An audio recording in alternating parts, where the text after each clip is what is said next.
ഈശോമിശിഹായ്ക്ക് സ്തുതിയായിരിക്കട്ടെ. Hallelujah, hallelujah, hallelujah. ദൈവത്തിൻ്റെ തിരുനാമത്തിന് ഇന്നും എപ്പോഴും മഹത്വം ഉണ്ടായിരിക്കട്ടെ. നമുക്കൊരു ചെറിയ പ്രാർത്ഥന നമുക്ക് ഏറ്റുചൊല്ലാം. കർത്താവായ ഈശോയെ, അങ്ങയെ എൻ്റെ ഏകരക്ഷകനും ഏകനാഥനും ഏകദൈവവുമായി എൻ്റെ ഹൃദയത്തിൽ ഞാൻ ഏറ്റുപറയുന്നു. എൻ്റെ ഈശോയെ, അങ്ങയെ എൻ്റെ ഏകകർത്താവും ഏകരക്ഷകനും ഏകനാഥനും ഏകദൈവവുമായി എൻ്റെ ഹൃദയത്തിൽ ഏറ്റുപറയുന്നതിനും വിശ്വസിക്കുന്നതിനും ആരാധിക്കുന്നതിനും തടസ്സമായിട്ടുള്ള എന്നിലെ എല്ലാ ചിന്തകളും എല്ലാ സംസാരങ്ങളും എല്ലാ പ്രവർത്തനങ്ങളും മറ്റെല്ലാ വിശ്വാസങ്ങളും ഞാൻ വെറുത്തുപേക്ഷിക്കുന്നു. എൻ്റെ ഈശോയെ, അങ്ങ് മാത്രം എൻ്റെ കർത്താവ്, എൻ്റെ രക്ഷകൻ, എൻ്റെ നാഥൻ, എൻ്റെ സർവസ്വവും എന്നും എന്നേക്കുമായിരിക്കണമേ. ആമേൻ. ഇന്ന് നമ്മൾ ചിന്തിക്കുവാൻ പോകുന്നത്, തീർച്ചയായും നമ്മളൊരു വഴിയിൽ, ഒരു യാത്രയിലാണല്ലോ, സ്വർഗത്തിലേക്കുള്ള യാത്രയിലാണ്. നിത്യജീവൻ ലക്ഷ്യമാക്കിയുള്ള നമ്മുടെ ഒരു യാത്രയാണ്. ആ യാത്രയിൽ നമ്മൾ ചിന്തിക്കുന്നത്, ദൈവത്തിൻ്റെ മക്കൾ, ദൈവത്തിൻ്റെ കുഞ്ഞാടുകളായ നമ്മൾ വഴി തെറ്റി നടക്കുന്നുണ്ടോ, വഴി തെറ്റി പോകുന്നുണ്ടോ, അത് നമ്മളൊന്ന് കാണുകയാണ്. ഈ യാത്രയിൽ നമ്മൾ യേശു ചോദിക്കുന്ന ചോദ്യമുണ്ട്. ആദ്യ മാതാപിതാക്കന്മാരെ ദൈവം സൃഷ്ടിച്ചു, സ്നേഹിച്ചു, ഇടയ്ക്ക് അവരെവിടെയോ ഒന്ന് വഴിതെറ്റി.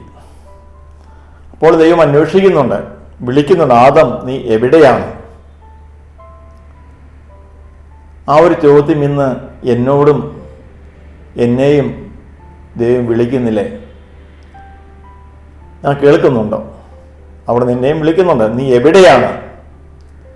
നീ എവിടെയാണ് എന്ന്, ഞാൻ എവിടെയാണ് എന്ന് ഒന്ന് തിരിച്ചറിഞ്ഞാൽ അറിയുന്നത് നമ്മുടെ യാത്രയിൽ ഒത്തിരി നല്ലതാണ്. അതെ, 100 ആടുകളിൽ ഒന്ന് വഴിതെറ്റിപ്പോയപ്പോൾ അതിനെ അന്വേഷിച്ചു വന്ന ഈശോ ഇന്ന് എന്നെയും അന്വേഷിച്ച് തേടി വരിക, എന്നെ വിളിക്കുകയാണ്, നീ എവിടെയാണ്? എവിടെയാണെന്ന് നമുക്ക്, ആ ചോദ്യത്തിന് നമുക്കൊരു ചെറിയ ഉത്തരം നമുക്ക് നമ്മൾ തന്നെ കണ്ടെത്താം. ഓരോരുത്തരും ഇരിക്കുന്ന ഇടം എവിടെ ആയിരിക്കണമെന്നുള്ളതാണ്, എവിടെ ആയിരിക്കുന്നു എന്നുള്ളതാണ്. ശിഷ്യന്മാരെ താപോമയിൽ പ്രാർത്ഥിക്കുവാൻ ചെന്നപ്പോൾ യോഹന്നാനും പത്രോസിനും അവരെ കൂടെ ഉണ്ടായിരുന്നവരെ യാക്കോബിനൊക്കെ ഇഷ്ടപ്പെട്ടു. അവർ പറഞ്ഞു, കർത്താവേ, ഇവിടെ ആയിരിക്കും നല്ലതാണ്. അവർക്ക് വളരെ ഇഷ്ടപ്പെട്ടു സ്ഥലം. അവിടെ ദൈവത്തിന് വേണ്ടി ഒരു കൂടാരം ഉണ്ടാക്കുക എന്ന ഒരു പദ്ധതിയുമായി അവർ ദൈവത്തോട്, ഈശോയോട് സംസാരിക്കുകയാണ്. പക്ഷേ ഈ ഭൂമിയിലല്ല നമ്മുടെ യാത്രയുടെ എൻഡ്. അതുകൊണ്ട് അവരവിടെ നിന്ന് വിളിച്ചിറക്കുകയാണ്. അങ്ങനെ പലരെയും ഈശോ വഴി യാത്രയിൽ കണ്ടു, പലരും പലയിടത്തും കണ്ടുമുട്ടുന്നുണ്ട്. ഒരു സമരക്കാരി സ്ത്രീയെ കണ്ടുമുട്ടിയപ്പോൾ അവർ ഈ ജലം കുടിച്ച് അതിൽ അവിടെ ജീവിതത്തെ കണ്ടെത്തിയവരോളായിരുന്നു. ധനികനായ ഒരു യുവാവിനെ നമ്മൾ കാണുന്നുണ്ട്. അവൻ്റെ യാത്രയിൽ അവൻ നല്ലതാണെന്ന് തോന്നിയ അവിടെ വെച്ചുകൊണ്ട് ഈശോ പറയുന്നുണ്ട്, നിനക്ക് ഇനിയും കുറവുണ്ട്. അപ്പോൾ ഓരോരുത്തരും ഈശോ കണ്ടെത്തുമ്പോൾ ഓരോ ഇടത്താണ്. ഏറ്റെടുക്കാൻ പറ്റാതെ ആ ബസ് കൂടെ കിടന്നപ്പോൾ അവനെയും ഈശോ കണ്ടുമുട്ടുന്നുണ്ട്. അവനെയും ഈശോ എഴുന്നേൽപ്പിച്ച് വിടുന്നുണ്ട്. കുഷ്ഠരോഗി, അങ്ങനെ കർത്താവ് ഒത്തിരി പേരെ തൻ്റെ യാത്രയിൽ സുഖപ്പെടുത്തിയും വിളിച്ചും ചേർത്തും കൊണ്ടുപോവുകയാണ്. എങ്ങോട്ടാണ് കൊണ്ടുപോകുന്നത്? അത് പിതാവിൻ്റെ പക്കലേക്കാണ്, പിതാവിൻ്റെ ഭവനത്തിലേക്കാണ്, നിത്യതയിലേക്കാണ്. അതുകൊണ്ടാണ് 1 കൊരിന്ത്യർ 15:19 തിരുവചനം നമ്മളെ ഓർമ്മിപ്പിക്കുന്നുണ്ട്, ഈ ലോക ജീവിതത്തിന് വേണ്ടി മാത്രമാണ് നീ ക്രിസ്തുവിൽ പ്രത്യാശ വെച്ചിട്ടുള്ളതെങ്കിൽ അത് നാം മറ്റെല്ലാ മനുഷ്യരെക്കാൾ നിർഭാഗ്യവതിയുമാകും. ഈ ഭൂമിയിൽ വേണ്ടി, ഈ ഭൂമി ജീവിക്കാൻ വേണ്ടി മാത്രമാണ് നമ്മൾ പദ്ധതികൾ കരുതി വെച്ചിട്ടുള്ളതെങ്കിൽ. അപ്പം അങ്ങനെ ഭൂമിയിൽ ശേഖരിക്കപ്പെടുന്നവരെ കൂടെ അവിടെ വസിക്കുന്ന നല്ലതാണ് തോന്നുന്നവരുണ്ട്, പാപത്തിൻ്റെ ചെളിക്കുണ്ടിൽ കിടക്കുന്നവരുണ്ട്. അവിടെ നിന്നുകൊണ്ട് എന്നോട് ചോദിക്കുക, നീ എവിടെയാണ്? നമ്മുടെ മുന്നിൽ ഈ യാത്രയിൽ നമ്മുടെ മുമ്പിൽ ജീവനും മരണവുമുണ്ട്. ഇന്നലെയുള്ളവർ ഇന്ന് പലരും ജീവിച്ചിരിക്കുന്നില്ല. അപ്പോൾ ഈ ഭൂമിയിൽ നമ്മുടെ യാത്രയിൽ നിയമാവർത്തന പുസ്തകം 30-ാം അധ്യായത്തിലേക്ക് വരുമ്പോൾ നമ്മുടെ മുന്നിൽ ജീവനും മരണവും വെച്ചിട്ടുണ്ട്, നന്മയും തിന്മയും വെച്ചിട്ടുണ്ട്. ഇഷ്ടമുള്ള നമ്മളെ തിരഞ്ഞെടുക്കുക. അപ്പോൾ നിത്യതയെ ലക്ഷ്യമാക്കി നമ്മൾ മുമ്പോട്ട് പോകുന്നെങ്കിൽ മരണകരമായ തിന്മയിൽ നിന്ന് നമ്മൾ വിടുതൽ പ്രാപിക്കണം. പക്ഷെ നമുക്ക് മനസ്സിലാവുന്നില്ല, തിന്മയും നന്മയും സമ്മിശ്രമായിട്ട് കിടക്കുമ്പോൾ. മത്തായിയുടെ വിശേഷത്തിൽ കാണുന്നുണ്ട്, ഒരുവൻ തൻ്റെ തിന്മയുടെ ഭണ്ഡാരിൽ നിന്നും തിന്മ പുറപ്പെടുവിക്കുമ്പോൾ മറ്റൊരുവൻ തൻ്റെ ഹൃദയത്തിൻ്റെ നന്മയുടെ ഭണ്ഡാരിൽ നന്മ പുറപ്പെടുവിക്കുന്നു. അപ്പം നമ്മൾ ഏതാണ് ശേഖരിച്ച് വെച്ചിരിക്കുന്നത്? എവിടെയാണ് ഞാൻ വസിക്കുന്നത്? ആ നന്മയുടെയും തിന്മയുടെയും ഭണ്ഡാരം എൻ്റെ ഉള്ളിലുണ്ട്. അതുമല്ലേ നമുക്ക് അങ്ങനെ ചിന്തിക്കാം, എൻ്റെ ഉള്ളിൽ ജഡവുമുണ്ട്, ആത്മാവുമുണ്ട്. ഞാൻ എവിടെയാണ് ഇരിക്കുന്നത്? ജഡത്തിലാണോ ആത്മാവിലാണോ? നമുക്ക് ചിന്തിക്കുന്ന നമ്മളെപ്പോഴും ആത്മാവിലാണ് ആകുവാൻ ആഗ്രഹിക്കുന്നു എന്ന് ചിന്തിക്കുന്നു. എങ്കിലും തിരുവചനത്തിലൂടെ നമുക്ക് കടന്നു പോകുമ്പോൾ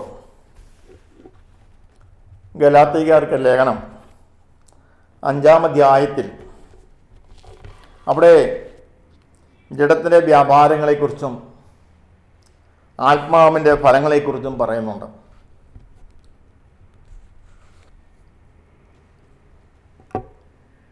ഇവിടെ ഫലമില്ലാത്ത വൃക്ഷമെല്ലാം വെട്ടി തീയിലെറിയപ്പെടും. അപ്പം എൻ്റെ ഉള്ളിൽ ആത്മാവുണ്ട്. ഈ ലോകം മുഴുവൻ നേടിയാലും നിൻ്റെ ആത്മാവിനെ നഷ്ടപ്പെടുത്തി എന്ത് ഫലമെന്നാണ് ചോദിക്കുക. അപ്പോൾ ലോകം മുഴുവൻ നേടുവാൻ എല്ലാവർക്കും സാധിക്കുന്നില്ല. ഒത്തിരി നേടിയിട്ടുള്ളവരുമുണ്ടായിരിക്കാം. അതിനും അപ്പുറമാണ് ആത്മാവിൻ്റെ വില. നമ്മുടെ ആത്മാവ് നഷ്ടപ്പെടാതിരിക്കാൻ നമ്മളെപ്പോഴും ഫലം പുറപ്പെടുവിച്ചുകൊണ്ടേയിരിക്കണം. ഫലമുണ്ടായിരിക്കണം എൻ്റെ ഉള്ളിൽ. നല്ല ഫലം എങ്ങനെ ഉണ്ടാവുക? നല്ല വിത്തിൽ നിന്നാണ്. വിത്ത് വിതയ്ക്കപ്പെട്ടാൽ മാത്രമേ നല്ല ഫലം ലഭിക്കുകയുള്ളൂ. വിത്ത് ദൈവവചനമാണ്. പിതാവ് കൃഷിക്കാരനാണ്. അപ്പോൾ ദൈവവചനം നമ്മുടെ ഉള്ളിൽ വിതയ്ക്കപ്പെടുന്നുണ്ട്. നമ്മുടെ ഹൃദയത്തിലേക്ക് ആ വചനം അത് വിതയ്ക്കപ്പെടണം, ഹൃദയം ഒരുക്കപ്പെടണം. ആ വിത്തിൽ നിന്ന് മാത്രമേ ഒരു നല്ല ഫലം നമുക്ക് ലഭിക്കുകയുള്ളൂ. ആ വിത്ത് വിതയ്ക്കപ്പെട്ട വചനം നമ്മൾ ഹൃദയത്തിലുണ്ട്. അത് ഏതാണ് ഇപ്പോൾ ഫലം പുറപ്പെടുവിച്ചുകൊണ്ടിരിക്കുന്നത്? നന്മയാണോ തിന്മയാണോ, ജീവനിലാണോ മരണമോ? നമ്മൾ കണ്ടെത്താം. ഫലങ്ങളിൽ നിന്നും വേണം വൃക്ഷത്തെ കണ്ടെത്തുവാൻ. അവിടെ ഫലങ്ങളെക്കുറിച്ചും ജഡത്തിൻ്റെ വ്യാപാരത്തെക്കുറിച്ചും പറയുന്നുണ്ട്. നമുക്ക് ജഡത്തിൻ്റെ വ്യാപാരം എല്ലാവർക്കും അറിയാം. അത് ഗലാത്തി 5:19 മുതൽ 16 മുതൽ വായിക്കുമ്പോൾ നമുക്ക് കാണുവാൻ സാധിക്കും. ആത്മാവിൻ്റെ പ്രേരണയനുസരിച്ച് വ്യാപരിക്കുവാൻ ജഡമോഹങ്ങൾ ഒരിക്കലും തൃപ്തിപ്പെടുത്തരുത്. എന്തെന്നാൽ ജഡമോഹങ്ങൾ ആത്മാവിന് എതിരാണ്. അപ്പോൾ നമ്മുടെ ആത്മാവിൻ്റെ എതിരാളി ആരാ? നമ്മുടെ ശത്രു ആരാ? റോമർ 8:7 നാം വായിക്കുന്നു, ജഡീയ കാര്യങ്ങളിൽ മുഴുകിയിരിക്കുന്ന മനസ്സ് ദൈവത്തിൻ്റെ ശത്രുവാണ്. അപ്പോൾ നാം ശത്രുപക്ഷത്താണോ അതോ ദൈവത്തിൻ്റെ പക്ഷത്താണോ? ജഡീയ കാര്യങ്ങളിൽ മുഴുകിയിരിക്കുന്ന മനസ്സ് ദൈവത്തിൻ്റെ ശത്രുവാണ്. അവിടെ ഈശോ മാനസാന്തരപ്പെടുവാൻ പറയുക. ഞാൻ എപ്പോഴും ജഡീയ കാര്യം മുഴുകിയ മനസ്സാണ് ഉള്ളവൻ. അപ്പോൾ നമുക്ക് ഫലങ്ങളിലേക്ക് വരുമ്പോഴാണ് നമുക്ക് വൃക്ഷത്തെ തിരിച്ചറിയാൻ സാധിക്കുകയുള്ളൂ. ഫലം എന്താണ്? ജഡത്തിൻ്റെ ഫലം എന്തൊക്കെയാണ്? അതൊക്കെ തരും. അത് ജഡത്തിന് അല്ല, വ്യഭിചാരം, അശുദ്ധി, ദുർവൃത്തി, വിഗ്രഹ ആരാധന, ആഭിചാരം, ശത്രുത, കലഹം, അസൂയ, കോപം, മാത്സര്യം, ഭിന്നത, വിഭാഗീയ ചിന്ത, വിദ്വേഷം, മദ്യപാനം, മധുരോത്സവം, ഇവയും ഈ ദൃശ്യം മറ്റ് പ്രവർത്തികളുമാണ്. അത് അക്കമിട്ട് നമ്മൾ പഠിക്കണത്. വ്യഭിചാരം, അശുദ്ധി, ദുർവൃത്തി, വിഗ്രഹാരാധന, ആഭിചാരം, ശത്രുത, കലഹം, അസൂയ, കോപം, ഭിന്നത, മാത്സര്യം, വിഭാഗീയ ചിന്ത, വിദ്വേഷം, മദ്യപാനം, മധുരോത്സവം, ഇത് എല്ലാമാണ്. അപ്പോൾ ഏതെങ്കിലും ഒരെണ്ണം ഉണ്ടെങ്കിൽ ഞാൻ ജഡത്തിലാണ്. മദ്യപിക്കുന്നില്ലായിരിക്കാം, അങ്ങനെ പല കാര്യങ്ങളുമില്ല. ഏതെങ്കിലും ഒന്നുണ്ടോ? ഭിന്നതയുണ്ടോ? കലഹമുണ്ടോ? വിഭാഗീയതയുണ്ടോ? നമുക്ക് മറ്റുള്ളവരെ എങ്ങനെ വേർതിരിച്ച് കാണുന്നുണ്ടോ? പള്ളിയിൽ പ്രാർത്ഥിക്കുവാൻ വന്ന ഒരു നല്ല മനുഷ്യനായിരുന്നു, അതിനെപ്പറ്റി വേറെ കുറ്റമൊന്നും കണ്ടില്ല. ആ വിഭാഗീയമായിട്ട് ചിന്തിച്ചു, ഈ ചുങ്കക്കാരനെ പോലെ അല്ല ഞാൻ, അത്രേ ചിന്തിച്ചുള്ളൂ. അവന് ഉൾക്കൊള്ളുവാൻ സാധിച്ചില്ല. ഇവനെപ്പോലെ അല്ല ഞാൻ. അങ്ങനെ നമ്മളെന്തോ വേർതിരിക്കപ്പെട്ട ഒരു സംഭവമായിട്ട് അവൻ കണ്ടത്. അവൻ കുറച്ചുകൂടി നല്ലവനായിരുന്നു. പിന്നെ അവനെപ്പോലെ ചുങ്കം പിരിക്കുന്നില്ല, കക്കുന്നില്ല, മുഷ്ടിക്കുന്നില്ല, അങ്ങനെ എല്ലാ കാര്യങ്ങളും അവൻ തന്നെ ഉയർത്തിക്കൊണ്ടിരിക്കുകയാണ്. പക്ഷേ ആ പാപിയുടെ പ്രാർത്ഥനയാണ് ദൈവസന്നിധിയിൽ പ്രീതികരമായത്. അപ്പോൾ ഈ ജഡത്തിലെ വ്യാപാരങ്ങൾ അത് നമുക്കറിയാം, നമ്മുടെ ഉള്ളിൽ ഉണ്ട്. അപ്പോസ്തലൻ ഇങ്ങനെ പറഞ്ഞു വെച്ചിരിക്കുക, ഇത്തരം പ്രവർത്തികൾ ഏർപ്പെടുന്നവർ ദൈവത്തിൻ്റെ രാജ്യം അവകാശപ്പെടുത്തുകയല്ല എന്ന ആ സത്യം താക്കീതോടെ മുൻകാലിൽ ഓർമ്മപ്പെടുത്തിയ കാര്യമാണ്. വീണ്ടും താക്കീതായിട്ട് ഓർമ്മപ്പെടുത്തും, ദൈവത്തിൻ്റെ രാജ്യം അവകാശപ്പെടുത്തുകയില്ല, ഒരിക്കലും ദൈവരാജ്യം പ്രവേശിക്കാൻ സാധിക്കുകയില്ല. അത് ദൃശ്യപ്രവർത്തികൾ, വ്യഭിചാരം, അശുദ്ധി, ദുർവൃത്തി, വിഗ്രഹ ആരാധന, ആഭിചാരം, ശത്രുത, കലഹം. അപ്പം ഞാൻ കലഹപ്രിയനാണോ? എന്നുള്ളിൽ ശത്രുതയുണ്ടോ? ഭിന്നതയുണ്ടോ? അസൂയയുണ്ടോ? ഞാൻ കോപിഷ്ഠനാണോ? ഇതൊക്കെയാണോ എൻ്റെ കൂടപ്പിറപ്പുകൾ ഞാൻ കൊണ്ടു നടക്കുന്നത്? ഇവയോട് കൂടിയാണ് ഞാൻ സഞ്ചരിക്കുന്നതെങ്കിൽ അവിടെ ദൈവത്തിൻ്റെ പരിശുദ്ധാത്മാവ് പഠിപ്പിക്കുകയാണെങ്കിൽ ഒരിക്കലും ദൈവരാജ്യം അവകാശപ്പെടുത്തുവാൻ പോകുന്നില്ല. അതം നീ എവിടെയാണ്, ഞാൻ എവിടെയാണ് എന്നുള്ളത് നമ്മൾ തിരിച്ചറിയണം. ചിലർ പറയും ഞാൻ ആത്മാവിലുമാണ് ജഡത്തിലുമാണെന്ന് പറയും. ആത്മാവിൻ്റെ ഫലം എന്തൊക്കെയാണ്? സ്നേഹം, ആനന്ദം, സമാധാനം, ക്ഷമ, ദയ, നന്മ, വിശ്വസ്തത, സൗമ്യത, ആത്മസംയമനം എന്നിവയാണ്. അപ്പോൾ എനിക്ക് സ്നേഹമുണ്ട്, ദയ കാണിക്കാൻ പറ്റുന്നുണ്ട്, ഇതൊക്കെ ഉണ്ടായിരിക്കാം. പക്ഷേ രണ്ട് വള്ളത്തിലൊപ്പം നമുക്ക് സഞ്ചരിക്കുവാൻ സാധിക്കുകയില്ല. രണ്ട് യജമാനെ നമുക്ക് പ്രീതിപ്പെടുത്തുവാൻ സാധിക്കും. വ്യക്തമായിട്ട് പറയുന്നുണ്ട്. അപ്പം ദൈവത്തിൻ്റെ പക്ഷത്താണ് ഞാൻ സഞ്ചരിക്കുന്നതെങ്കിൽ ജഡമോഹങ്ങൾ 5:24 യേശുക്രിസ്തുവിന് ഉള്ളവർ തങ്ങളുടെ എൻ്റെ ജഡത്തെ അതൊരു വികാരങ്ങളോടും മോഹങ്ങളോടും കൂടെ ക്രൂശിച്ചിരിക്കുന്നു. അപ്പം ജഡത്തിൻ്റെ വികാരങ്ങളും മോഹങ്ങളും ക്രൂശിക്കപ്പെട്ടിരിക്കുകയാണ്. കുരിശിൽ തയ്ക്കപ്പെട്ട പിന്നെ ഇറങ്ങിപ്പോരാൻ പറ്റുക. കുരിശിക്കപ്പെടണം. അതിന് വികാരങ്ങളും മോഹങ്ങളും. എന്താണ് വികാരവും മോഹമുണ്ട്. ഇപ്പോൾ എന്നെക്കുറിച്ച് ഒരു വ്യക്തി എന്നെ സ്നേഹമെന്ന് പറയുക, മാത്യു നിന്നെക്കുറിച്ച് മാത്യു ബ്രദർ ഇന്ന പോലെ ഉന്ന വ്യക്തി ഇങ്ങനെയൊക്കെ സംസാരിക്കുന്നുണ്ട് കേട്ടോ. അപ്പോൾ സംസാരിച്ച വ്യക്തി അങ്ങ് അകലങ്ങളിലാണ്. ഇപ്പം ഞാൻ ചിന്തിക്കുകയാണ്, ചെന്നിട്ട് വേണം രണ്ടെണ്ണം പറയണം. അതൊരു മോഹമാണ്. വികാരം, മോഹം, ഇങ്ങനെ പലരെക്കുറിച്ചും പലതും കണ്ടിട്ട് വേണം പറയുവാൻ, ചെന്നിട്ട് വേണം കൊടുക്കുവാൻ. അല്ലെങ്കിൽ നമ്മൾ പല കാര്യങ്ങളും കേസും കാര്യങ്ങളൊക്കെ പോകുമ്പോഴൊക്കെ തീരുമാനം നമ്മൾ എടുക്കുന്നത് ദൈവത്തിലല്ല, ജഡത്തിലാണ്. തോൽപ്പിക്കുവാൻ വേണ്ടി ഭൂമിയിൽ നമ്മൾ ജയിക്കുമ്പോൾ നിത്യതയിൽ നമ്മൾ തോൽക്കുകയാണ്. അപ്പോൾ ഞാൻ എവിടെയാണ്? കലഹത്തിലാണ്, കോപത്തിലാണോ? ഇതെല്ലാം ഇങ്ങനെ സംരക്ഷണമായിട്ട് കിടക്കുമ്പോൾ എവിടെയാണ്? 1:15-19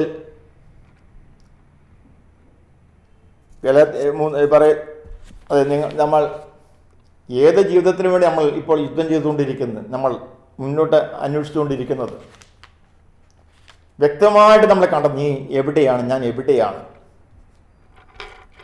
ജഡീക കാര്യം മുഴുകുന്ന മനസ്സ് എനിക്കുണ്ടോ, അതിൻ്റെ പ്രവർത്തികൾ, അതിൻ്റെ തരണബലങ്ങൾ, ദൃശ്യമായ മറ്റു പ്രവർത്തികൾ, വ്യഭിചാരത്തിൻ്റെ പ്രവർത്തികൾ, മറ്റു പ്രവർത്തികൾ, അത് സ്വയംഭോഗം അല്ലെങ്കിൽ ആസക്തിയോടെ നോക്കുക, അങ്ങനെ പടങ്ങൾ കാണുക, അങ്ങനെ ചിത്രങ്ങൾ കാണുക, വരയ്ക്കുക, അങ്ങനെ കാര്യം ധ്യാനിക്കുക, മദ്യപാനം, അതിൻ്റെ ദൃശ്യപ്രവർത്തനം, മദ്യപാനം, മയക്കുമരുന്ന്, പുകവലി, കഞ്ചാവ്, ഇങ്ങനെയുള്ള ഈ മേഖലകളിലേക്ക്, കളവ്, നമ്മൾ ജോലി ചെയ്യുമ്പോൾ കൂലി കൊടുക്കാതിരിക്കുന്നത്, വാങ്ങിക്കുന്ന കൂലിക്ക് ജോലി എടുക്കാതിരിക്കുന്നത്, ഇങ്ങനെ മറ്റ് പല പ്രവർത്തികളുമുണ്ട്. ഇത്തരം പ്രവർത്തികളെല്ലാം ക്രൂശിക്കപ്പെടേണ്ടതാണ്. വ്യക്തമായിട്ട് ഞാൻ അറിയണം, ഞാൻ ആത്മാവിലാണ്. നീ ലോകം മുഴുവൻ, ഈ ലോകത്തെ പലതും സ്വന്തമാക്കേണ്ടതിന് നമ്മൾ പലപ്പോഴും ആത്മാവിൽ ആരംഭിക്കും, ശരീരത്തിൽ അവസാനിക്കുകയാണ്. ആരംഭമെല്ലാം ആത്മാവിലാണ്, സ്നേഹത്തിലാണ്. ഭാര്യ ഭർത്താക്കന്മാർ ജീവിക്കുമ്പോൾ, മക്കളുമായിട്ട് ജീവിക്കുമ്പോൾ, മാതാപിതാക്കളുമായിട്ട് ജീവിക്കുമ്പോൾ, സഹോദരങ്ങളുമായി ജീവിക്കുമ്പോൾ, പലപ്പോഴും തർക്കങ്ങളും വിഷയങ്ങളൊക്കെ ഉണ്ടാകുമ്പോൾ സ്നേഹത്തിൽ കൂടെ തുടങ്ങി സംസാരിച്ചു, അവസാനം പിണങ്ങിപ്പിരിയുന്ന അവസ്ഥ, കോപത്തോടെ തീർപ്പ് കൽപ്പിക്കുന്ന അവസ്ഥ, അവിടെയെല്ലാം നടക്കുന്ന ഒരു ആരാധനയുണ്ട്. ദൈവത്തിനല്ല, അത് പിശാചിനുള്ള ആരാധനയാണ്. റോമർ 12:1 നാം അറിയുന്നു, പരിശുദ്ധാത്മാവ് പഠിപ്പിക്കുന്നു, നിങ്ങളുടെ ശരീരങ്ങളെ വിശുദ്ധവും ദൈവത്തിന് പ്രീതികരവുമായ സജീവ ബലിയായി സമർപ്പിക്കുവിൻ. ഇത് ആയിരിക്കണം യഥാർത്ഥമായ നമ്മുടെ ആരാധനയെന്ന്. അപ്പോൾ യഥാർത്ഥമായ ആരാധന ശരീരങ്ങളെ വിശുദ്ധവും ദൈവത്തിന് പ്രീതികരമായ ബലിയായി സമർപ്പിക്കുക. അപ്പോൾ ഒരു ബലി നടക്കണം, അവിടെ ഒരു ആരാധന നടക്കണം, നിങ്ങളൊരു ബലി അർപ്പണം നടക്കണം. എന്ത് ബലിയാണ് നടക്കേണ്ടത്? നിങ്ങളുടെ ശരീരങ്ങളെ വിശുദ്ധമായി ദൈവത്തിന് സമർപ്പിക്കുമ്പോൾ അവിടെ ഒരു ബലി നടക്കുന്നുണ്ടെന്നാ. ജഡത്തിൻ്റെ മോഹങ്ങൾ ക്രൂശിക്കപ്പെടുകയാണ്. ഒരു ബലി അർപ്പണത്തോടെ മാത്രമേ ഒരു ആരാധന അത് പൂർണ്ണമാവുകയുള്ളൂ. അപ്പം നാം ബലി അർപ്പിക്കുന്നത് ദൈവത്തിനാണെങ്കിൽ ശരീരത്തിൻ്റെ ഓരോ ഇന്ദ്രിയങ്ങളെയും നമ്മൾ നാവുകൊണ്ട് സംസാരിക്കുന്നു, കാതുകൊണ്ട് കേൾക്കുന്നു, കണ്ണുകൊണ്ട് കാണുന്നു, സ്പർശിക്കുന്നു, ആഗ്രഹിക്കുന്നു, ചിന്തിക്കുന്നു, നടക്കുന്നു, എടുക്കുന്നു, ഇതെല്ലാം ഓരോ പ്രവർത്തികളാണ്. അത് നമ്മൾ സമർപ്പിക്കുന്നത് അത് വിശുദ്ധമായിട്ട് ദൈവത്തിന് പ്രീതികരമായിട്ടാണോ? നമ്മൾ പലരും സംസാരിക്കും, അയലക്കത്തുള്ളവർ കൂടുമ്പോൾ, വീട്ടിലിരിക്കുമ്പോൾ, നമ്മൾ ജോലിയിലായിരിക്കുമ്പോൾ, ഫ്രീ ടൈമിലെല്ലാം സംസാരിക്കാതിരിക്കാൻ പറ്റുകയില്ലല്ലോ. ഇങ്ങനെ 2 പേര് 3 ഒരുമിച്ച് കൂടുമ്പോൾ നമ്മുടെ സംസാര വിഷയങ്ങൾ എന്തായിരിക്കും? മിക്കവാറും ഇന്ന് കണ്ട നല്ല കാര്യങ്ങളെക്കുറിച്ചാണ് നമ്മൾ സംസാരിക്കുന്നത്. ഇന്നലകളിലെ നമ്മുടെ നല്ല കാര്യങ്ങളെക്കുറിച്ച് നമ്മൾ ഓർക്കുന്നത്. എൻ്റെ ഭാര്യയെക്കുറിച്ച്, മക്കളെക്കുറിച്ച്, എൻ്റെ എൻ്റെ മാതാപിതാക്കളെക്കുറിച്ച്, സഹോദരങ്ങളെക്കുറിച്ച്, ഗുരുക്കന്മാരെക്കുറിച്ച്, കൂടെ ജോലി ചെയ്യുന്നവരെക്കുറിച്ച്, അധികാരികളെക്കുറിച്ച് നമ്മൾ എത്രമാത്രം നല്ല കാര്യങ്ങൾ പറയുന്നുണ്ട്. അവനെ നാവിനെ ദൈവത്തിനെ പ്രീതികരമായി സമർപ്പിക്കുന്നുണ്ടോ? അത് എപ്പോഴും കൂടുമ്പോൾ എന്തെങ്കിലും ഒരു കുറവ് ആരുടെയെങ്കിലും പറഞ്ഞുകൊണ്ടിരിക്കുകയാണെങ്കിൽ അവിടെയും ഒരു ബലി നടക്കുന്നുണ്ട്, ഒരു ആരാധന നടക്കുന്നുണ്ട്. ഇസ്രായേൽ ജനത്തെ ഫറവോന്റെ അടിമത്തത്തിൽ നിന്നും ദൈവം വീണ്ടെടുത്തത് ദൈവത്തെ ആരാധിക്കുവാൻ വേണ്ടിയാണ്. നമ്മൾ ഓരോരുത്തരെയും ഇന്ന് ദൈവം പാപത്തിൻ്റെ മുന്നിൽ നിന്ന് വീണ്ടെടുക്കുന്നത്, നമ്മുടെ പാപം ക്ഷമിച്ച് കർത്താവിൻ്റെ കുരിശുമരണത്തോടു കൂടി അതിന് പരിഹാരം ചെയ്ത് വീണ്ടെടുത്തത്, ഈ ഫറവോന്റെ അടിമത്തത്തിൽ നമ്മളെ വീണ്ടെടുത്തത് ദൈവത്തെ ആരാധിക്കുവാൻ വേണ്ടിയാണ്. ദൈവത്തിന് ആരാധന കൊടുക്കുവാൻ വേണ്ടിയാണ്. ദൈവം ആരാധിക്കപ്പെടേണ്ടവനാണ്. അപ്പോൾ എൻ്റെ ശരീരം കൊണ്ട് ദൈവത്തിന് പ്രീതികരമായ ഒരു ആരാധന, ഒരു ബലി അർപ്പണം നടക്കുന്നുണ്ടോ? അത് പലപ്പോഴും നമ്മൾ അർപ്പിക്കപ്പെടുന്ന ബലി അത് അന്ന് യഹൂദൻ പറഞ്ഞത് നിങ്ങൾ പിശാചിൽ നിന്നുള്ളവരാണ്, നിങ്ങൾ അവൻ ആദ്യം നുണയൻ്റെ പിതാവുമായ പിശാചിൽ നിന്നുള്ളവരാണ്. അവർ പറഞ്ഞു ഞങ്ങൾ അബ്രാഹത്തെ സന്തതികളാണെന്നൊക്കെ വലിയ വലിയ കാര്യങ്ങളൊക്കെ പറഞ്ഞു. നമ്മൾ പറയുന്ന ക്രിസ്ത്യാനികളാണ്, ക്രിസ്തുവിൻ്റെ മക്കളാണ്, ദൈവത്തിൻ്റെ മക്കളാണ്, വീണ്ടെടുക്കപ്പെട്ടവരാണ്, കുർബാന അർപ്പിക്കപ്പെടുന്നവരാണ്, കുംസാരിക്കുന്നവരാണ്, പള്ളിയിൽ പോകുന്നവരാണ്, നൊവേന കൂടുന്നവരാണ്, ധ്യാനം കൂടുന്നുണ്ട്, ഇതൊക്കെ ഉണ്ട്. പക്ഷെ ബലി അർപ്പിക്കപ്പെടുന്നത്, നിന്റെ ശരീരത്തിൻ്റെ നീ ബലി അർപ്പിക്കുന്നത്, നിന്റെ കണ്ണുകൊണ്ട് നീ കാണുന്നത്, നീ കാതുകൊണ്ട് കേൾക്കുന്നത്, നീ ആവുകൊണ്ട് സംസാരിക്കുന്നത്, നീ സ്പർശിക്കുന്നത്, നീ കൊടുക്കുന്നത്, വാങ്ങിക്കുന്നത്, ഏത് നാമമാണ് അവിടെ മഹത്വപ്പെടേണ്ടത്? കർത്താവിന് സ്വീകാര്യമായൊരു ബലി അവിടെ നടക്കുന്നുണ്ടോ? വിശുദ്ധവും പരിപൂർണമായൊരു ബലി, ഒരു ബലി അവിടെ നടക്കുന്നുണ്ടോ? കർത്താവിന് പ്രീതികരമായി എൻ്റെ ശരീരത്തെ ഓരോ അവയവങ്ങൾ സമർപ്പിക്കപ്പെടുന്നുണ്ടോ, അർപ്പിക്കപ്പെടുന്നുണ്ടോ? ഒരു ബലി അർപ്പണം നടക്കണം, ഒരു ബലി നടക്കണം അവിടെ. എൻ്റെ ജഡത്തിൻ്റെ മോഹങ്ങളെ ക്രൂശിക്കപ്പെടാതെ ദൈവത്തെ പ്രീതിപ്പെടുത്താൻ നമുക്ക് സാധ്യമല്ല. ദൈവത്തിന് സ്വീകാര്യമായൊരു ബലി അർപ്പണം നടക്കുന്നുണ്ടോ? ആദം, നീ എവിടെയാണ് നിൽക്കുന്നത്? നീ കോപത്തിലാണോ, വെറുപ്പിലാണോ, വൈരാഗ്യത്തിലാണോ? നമ്മൾ കൊണ്ട് അവസാനം എൻ്റെ പോയി നിൽക്കുന്നത് എവിടെയാണ്? 2-3 പേരോട് സംസാരിക്കുമ്പോൾ അവിടെ മധ്യം ഞാനുണ്ട്. ഞാൻ ആരാ? ഞാൻ വചനമാണ്, ഞാൻ സത്യമാണ്, ഞാൻ സ്നേഹമാണ്. നമ്മൾ അങ്ങനെ കാണാം ക്രിസ്തുവിനെ. ആ 2-3 പേര് കൂടുമ്പോൾ സംസാരിക്കുമ്പോൾ അവിടെ ദൈവനാമത്തിന് മഹത്വം ഉണ്ടോ, മഹത്വപ്പെടുത്തുന്നുണ്ടോ? ആ വചനത്തെ നമ്മൾ പ്രകീർത്തിക്കുന്നുണ്ടോ? അത് എൻ്റെ സംസാരമെല്ലാം ജഡീകമാണ്. ഈ ഭൂമിയിലെ നശ്വരമായ ലോകത്തിലേക്ക് വേണ്ടി ആ നേട്ടത്തിനെ കുറിച്ച്, അതിൻ്റെ പരാജയങ്ങൾ അല്ലെങ്കിൽ ഈ ഇങ്ങനെയുള്ള വിഴുപ്പുകളൊക്കെയാണോ നമ്മൾ സംസാര വിഷയമാകുന്നത് എങ്കിൽ ഞാൻ വഴിതെറ്റി നടക്കുന്നൊരു കുഞ്ഞാടാണ്.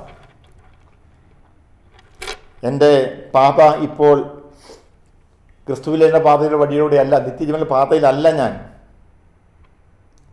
എൻ്റെ പാത നേരെയാക്കേണ്ടിയിരിക്കുന്നു. വളരെ ആഴത്തിൽ ധ്യാനിക്കേണ്ട, ചിന്തിക്കേണ്ട ഒരു കാര്യമാണ്, വിഷയമാണ്. നമ്മളെപ്പോഴും നമ്മളിലേക്ക് നോക്കണം. ഞാൻ എവിടെയാണ് നിൽക്കുന്നത്?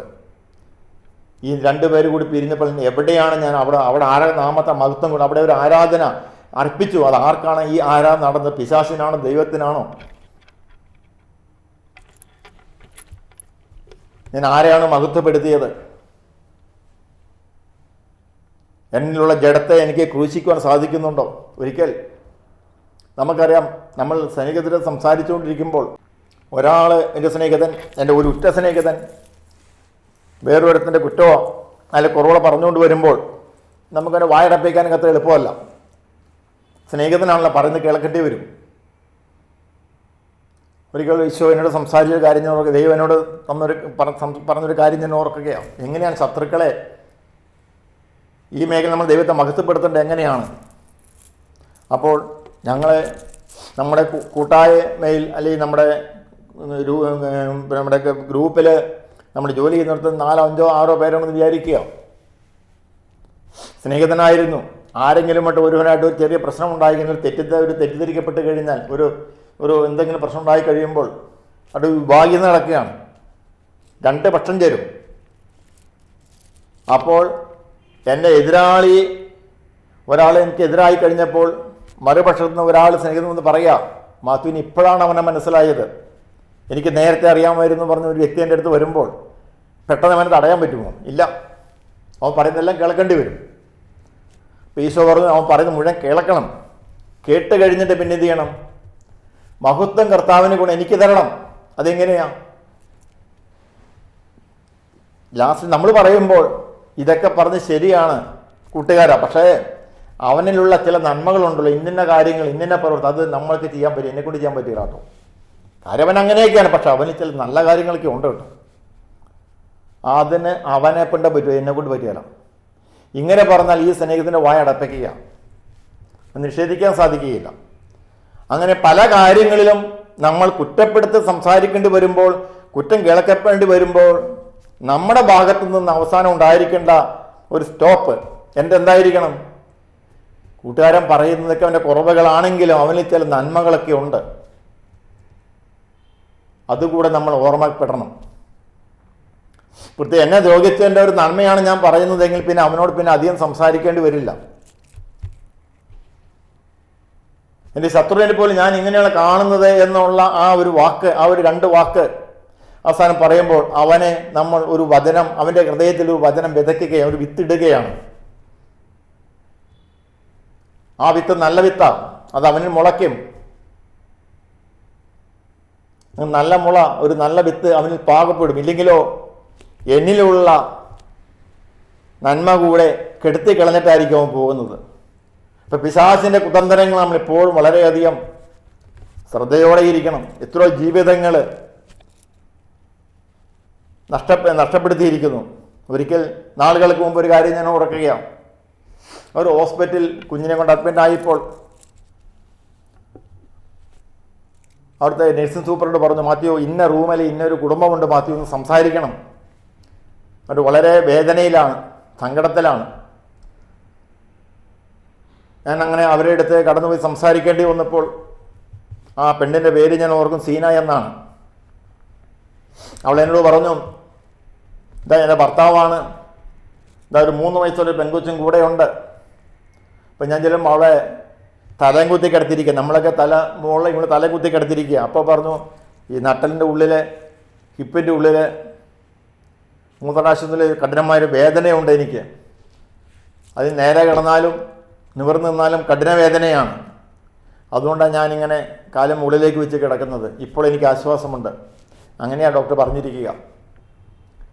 വീണ്ടും പറഞ്ഞു, എനിക്കൊരു ഓപ്പറേഷൻ വേണമെന്നാണ് ഇവിടുത്തെ ഡോക്ടർ പറഞ്ഞിരിക്കുക. അവിടുത്തെ ഡോക്ടർ എറണാകുളത്തെ ഒരു ഹോസ്പിറ്റലിലേക്ക് റെക്കമെൻഡ് ചെയ്തിരിക്കുക. അവിടെ പോയി ഒന്ന് പരിശോധിക്കുന്ന കാണണം. ഈ അവസ്ഥയിൽ ഞാൻ പറഞ്ഞു, പ്രാർത്ഥിച്ചോളാം, അതല്ല ബ്രദറെ പ്രശ്നം. പിന്നെ സാമ്പത്തികമായി ഞങ്ങൾക്കൊന്നുമില്ല. അവളെ കഥ പറയുകയാണ്. ഞാൻ കുഞ്ഞായിരിക്കുമ്പോൾ എൻ്റെ അമ്മ മരിച്ചു. എൻ്റെ പപ്പ വീണ്ടും വിവാഹം കഴിച്ചു. ആ വന്ന 2ാം അമ്മ അവൾക്ക് എന്നെ ഒരിക്കലും ഉൾക്കൊള്ളാൻ സാധിച്ചില്ല. പിന്നീടുള്ള കുഞ്ഞുങ്ങളെയൊക്കെ ഓമനിച്ച് വളർത്തിയപ്പോൾ എന്നെ വളരെ എന്താ പറയുക, ദ്രോഹത്തോടെയാണ് കണ്ടത്. ഞാൻ ആ വീട്ടിലെ പണി മുഴുവൻ എടുക്കണം. ഒരു അടുക്കളക്കാരിയെ പോലെ, വേലക്കാരിയെ പോലെ എന്നോട് പെരുമാറി. അതെനിക്ക് വളരെ സങ്കടമുണ്ടാക്കി. എൻ്റെ അപ്പൻ്റെ അടുത്ത് പപ്പയുടെ അടുത്ത് പരാതിപ്പെട്ടിട്ട് ഒരു കാര്യവുമില്ല. അതിങ്ങനെ സഹിച്ച് വളരുകയാണ്. അങ്ങനെ അവൾ വളർന്നു. +2 കഴിഞ്ഞ് ഡിഗ്രിക്ക് ആയപ്പോഴത്തേക്കും ഇത് കൂടിക്കൂടി വന്നപ്പോൾ അയലക്കത്തോളം ചിലരൊക്കെ അറിയാം, ഒരു യുവാവിനറിയാം ഈ കഥയൊക്കെ. ഇവൾ ഇടയ്ക്കിലൊക്കെ സംസാരിക്കാറുണ്ട്. ഒരിക്കൽ ആ യുവാവ് സങ്കടത്തോടെ പറഞ്ഞു, നീ എന്തിനാ ഈ തള്ളയുടെ കൂടെ കിടക്കണം, നീ പോരെ, എൻ്റെ കൂടെ വേണേൽ പോരാൻ പറഞ്ഞു. അവൻ വെറുതെ പെട്ടെന്ന് വികാരം കൊണ്ട് പെട്ടെന്ന് പറഞ്ഞു പോയതാണ്. അവൾ പറഞ്ഞു, തീർച്ചയായിട്ടും ഞാൻ പറയും, ഇപ്പം വേണം ഞാൻ വരും, ഞാൻ അതുപോലെ മടുത്തു എന്ന് പറഞ്ഞു. അത് പെട്ടെന്ന് അങ്ങനെ ഫ്ലാഷായി. 2 കുടുംബത്തും അറിഞ്ഞു. പ്രശ്നമായി. കാരണം ഈ ചെറുക്കന് പെണ്ണിൻ്റെ വീട്ടിനേക്കാളും അല്പം സ്വത്ത് കുറവാണ്. അപ്പോൾ പെണ്ണിൻ്റെ അപ്പം പറഞ്ഞു, നീ അവനോട് കൂടെ ജീവിക്കാൻ ആഗ്രഹിച്ചാൽ എൻ്റെ ഓഹരി ഒരു പൈസ പോലും നിനക്കാൻ തരികയില്ല, നീ എൻ്റെ മകളായിരിക്കുകയില്ല, പിന്നെ ഇങ്ങോട്ട് കയറാൻ പറ്റില്ല എന്ന് പറഞ്ഞു. ഒരു വാണിംഗ്. ചെറുക്കൻ്റെ അപ്പം പറഞ്ഞു, എടാ നീ ഏത് വീട്ടിൽ നിന്ന് എവിടെ പോയി ഒരു പെണ്ണിനെ കുടിച്ചുകൊണ്ട് പോരെ, കുഴപ്പമില്ല, ഇവളെ ഇങ്ങോട്ട് കയറ്റിക്കൊണ്ടുവന്നാണ്ടല്ലോ, ഒരു 10 പൈസ ഇല്ലാതെ കൊണ്ടുവന്നാൽ അങ്ങനെയൊന്നും നീ എന്നെ ചെറുതാക്കണ്ട, നിന്നെ എൻ്റെ വീട്ടിൽ ഞാൻ കയറ്റിയില്ലാന്ന് പറഞ്ഞു. നീ വേറെ എവിടെന്നെങ്കിലും പോയി ആരെയും കൊണ്ടുവരും, ഒരു പൈസ ഇല്ല കൊണ്ടുവരും, ഇവിടെ നിന്നാണ് അവളെ കെട്ടുകയാണെങ്കിൽ ഇങ്ങോട്ടും കയറ്റിയില്ലാന്ന് പറഞ്ഞു. 2 അപ്പന്മാർക്കും ഭയങ്കര ഈഗോ. ഇവരെ കാര്യം പെരുവഴിയായി. ഏതായാലും നാട്ടുകാരറിഞ്ഞു, വീട്ടുകാരറിഞ്ഞു, പള്ളിയിൽ കല്യാണം നടക്കേണ്ടി വന്നു. നടത്തിയവർ മാറി താമസിക്കുകയാണ്. 2 കുടുംബത്തിന് 2 പേരും കയറ്റുകയാണ്. ഇപ്പം മകൾക്ക് 3 വയസ്സായി. അവ സാമ്പത്തികമായി വളരെ ഞെരുക്കത്തില്ല. എന്ത് പണി ചെയ്താലും എന്ത് ബിസിനസ് ചെയ്താലും ഒന്നും പുരോഗമനമില്ല. അപ്പോൾ സീന പറഞ്ഞു, നിവൃത്തികേടുണ്ടായപ്പോൾ കുറച്ച് നാൾ മുമ്പ് എൻ്റെ ഭർത്താവിനോട് പറഞ്ഞു, എടി പെൺപിള്ളേരോട് അപ്പന്മാർക്ക് സ്നേഹം കൂടുതൽ, ഞാൻ എൻ്റെ അപ്പൻ്റെ അടുത്ത് പോയിട്ട് കാര്യമില്ല, നീ നിൻ്റെ അപ്പൻ്റെ അടുത്ത് ഒന്ന് താണ് വേണമെങ്കിൽ ക്ഷേമയൊക്കെ പറഞ്ഞ് സംസാരിക്കുക, അല്പം നമ്മളെ സഹായിച്ചാൽ നമ്മൾ രക്ഷപ്പെടും. അങ്ങനെ അവള് വേറെ എല്ലാ ഗതിയും മുട്ടിക്കഴിഞ്ഞപ്പോൾ അവളെ അപ്പനെ കാണാൻ പോവുകയാണ്. വർഷങ്ങളായിട്ട് 4 വർഷം കഴിഞ്ഞു. ചെന്നപ്പോൾ അപ്പൻ ഉമ്മറ തിരുപ്പുണ്ട്. സീനാ ചെന്നു അപ്പന് സ്തുതി കൊടുത്തു. അപ്പൻ സ്തുതി സ്വീകരിച്ചു, സംസാരിച്ചു, വിശേഷങ്ങൾ ചോദിച്ചറിഞ്ഞു. അവസാനം ഇവൾ പറഞ്ഞു, അപ്പച്ചാ, ഞാനിങ്ങനെ വളരെ ബുദ്ധിമുട്ടിലാണ്, അപ്പത്തിന് എന്നെ ഒന്ന് അല്പം സഹായിക്കണം. അപ്പൻ ചാടി എഴുന്നേറ്റ് പറഞ്ഞു, ഞാൻ നോക്കി ഇരിക്കുകയായിരുന്നു. ധൂർത്തുപുത്രനെ പിതാവ് നോക്കിയിരുന്ന പോലെ അല്ല ഈ അപ്പം നോക്കിയിരുന്നത്. പിന്നെയോ, നീ എൻ്റെ അടുത്ത് വന്ന് വീടുമെന്ന് എനിക്കറിയാം, ഇറങ്ങടിയെന്ന് പറഞ്ഞു. നിന്നെ അന്ന് ഞാൻ ഇറക്കി, നീ എൻ്റെ അടുത്ത് വരുമെന്ന് എനിക്കറിയാം, ഞാൻ പറഞ്ഞില്ലേ നീ ഇത് അനുഭവിക്കേണ്ടവളെ, ഇറങ്ങിക്കോളാൻ പറഞ്ഞു. അവളെ ഇറക്കി വിട്ടു. അവളോട് സങ്കടത്തോടെ പറയാ, നിന്നെ മകളായിട്ട് സ്വീകരിക്കണ്ടായിരുന്നു, ഒരു വേലക്കാരി ആയിട്ടെങ്കിലും എന്നെ കണ്ടിരുന്നെങ്കിൽ പോലും എനിക്കൊരല്പം കൂലി തരാമായിരുന്നു. ഞാൻ എത്രയോ വർഷം അവിടെ പണിയെടുത്തതാ, ഒരു കൂലി വെച്ചെങ്കിലും എനിക്ക് എന്തെങ്കിലും തരാമായിരുന്നു. തന്നില്ല. അവൾക്ക് സഹിക്കാൻ പറ്റിയില്ല.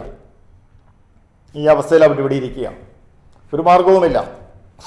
ഞാൻ അവരോട് പറഞ്ഞു, നമ്മളെ നിങ്ങൾ രണ്ടുപേരെ അപ്പന്മാർ നിങ്ങളെ തിരസ്കരിച്ചത് അവർ നിങ്ങളപ്പൻ്റെ എതിർ നിന്നത് കൊണ്ടല്ലേ? എന്നാൽ ഇവർക്കെല്ലാം മേലെ നമുക്കൊരു സ്വർഗീയ അപ്പച്ചനുണ്ടല്ലോ.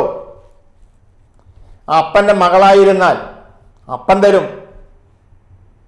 അതിനെനിക്ക് നിങ്ങളോട് പറയുവാനുള്ളത് 1-2 തിരുവചനമാണ്.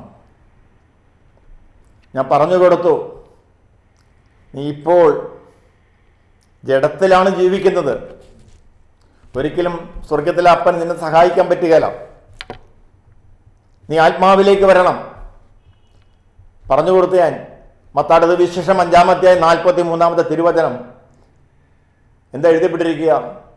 നിങ്ങളെ ശത്രുക്കളെ സ്നേഹിക്കുവിൻ, പീഡിപ്പിക്കുന്നവർക്ക് വേണ്ടി പ്രാർത്ഥിക്കുവിൻ, അങ്ങനെ നിങ്ങൾ നിങ്ങളുടെ സ്വർഗസ്ഥനായ പിതാവിൻ്റെ മക്കളായിത്തീരും. അല്ലെ, ശത്രുവിനെ സ്നേഹിക്കുക, പീഡിപ്പിക്കുന്നവരെ പ്രാർത്ഥിക്കുക, അങ്ങനെയാണ് നിങ്ങൾ സ്വർഗസ്ഥനായ പിതാവിൻ്റെ മക്കളായിത്തീരും. അത് വേറെ ഒരു ഓപ്ഷനുമില്ല.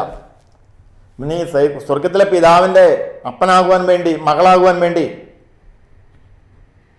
നീ ഈ വചനം സ്വീകരിച്ചുകൊണ്ട് നിന്റെ അപ്പനെ, ഞാൻ പറഞ്ഞു, നീ ഇവിടുന്ന് പോകുമ്പോൾ നീ നിന്റെ അപ്പനെ വീണ്ടും വിളിക്കണം. കാരണം വെറുപ്പ്, കോപം, വിദ്വേഷം, അല്ലെങ്കിൽ നമുക്ക് നിരാശ, ഇഷ്ടമില്ലായെങ്കിൽ വരുമ്പോൾ നമ്മൾ ജഡികരാണ്. നമ്മൾ വചനം പഠിപ്പിക്കുന്നു, നീ എന്നെ വസിക്കുക, ഇഷ്ടമുള്ളത് ചോദിച്ച്. മുന്തിട്ടിച്ച ശാഖല ഈശോ പറയുന്നുണ്ട് യോഹന്നാൻ 15-ൽ, നീ എന്നെ വസിക്കുക, ഇഷ്ടമുള്ളത് ചോദിച്ചു കൊള്ളുക.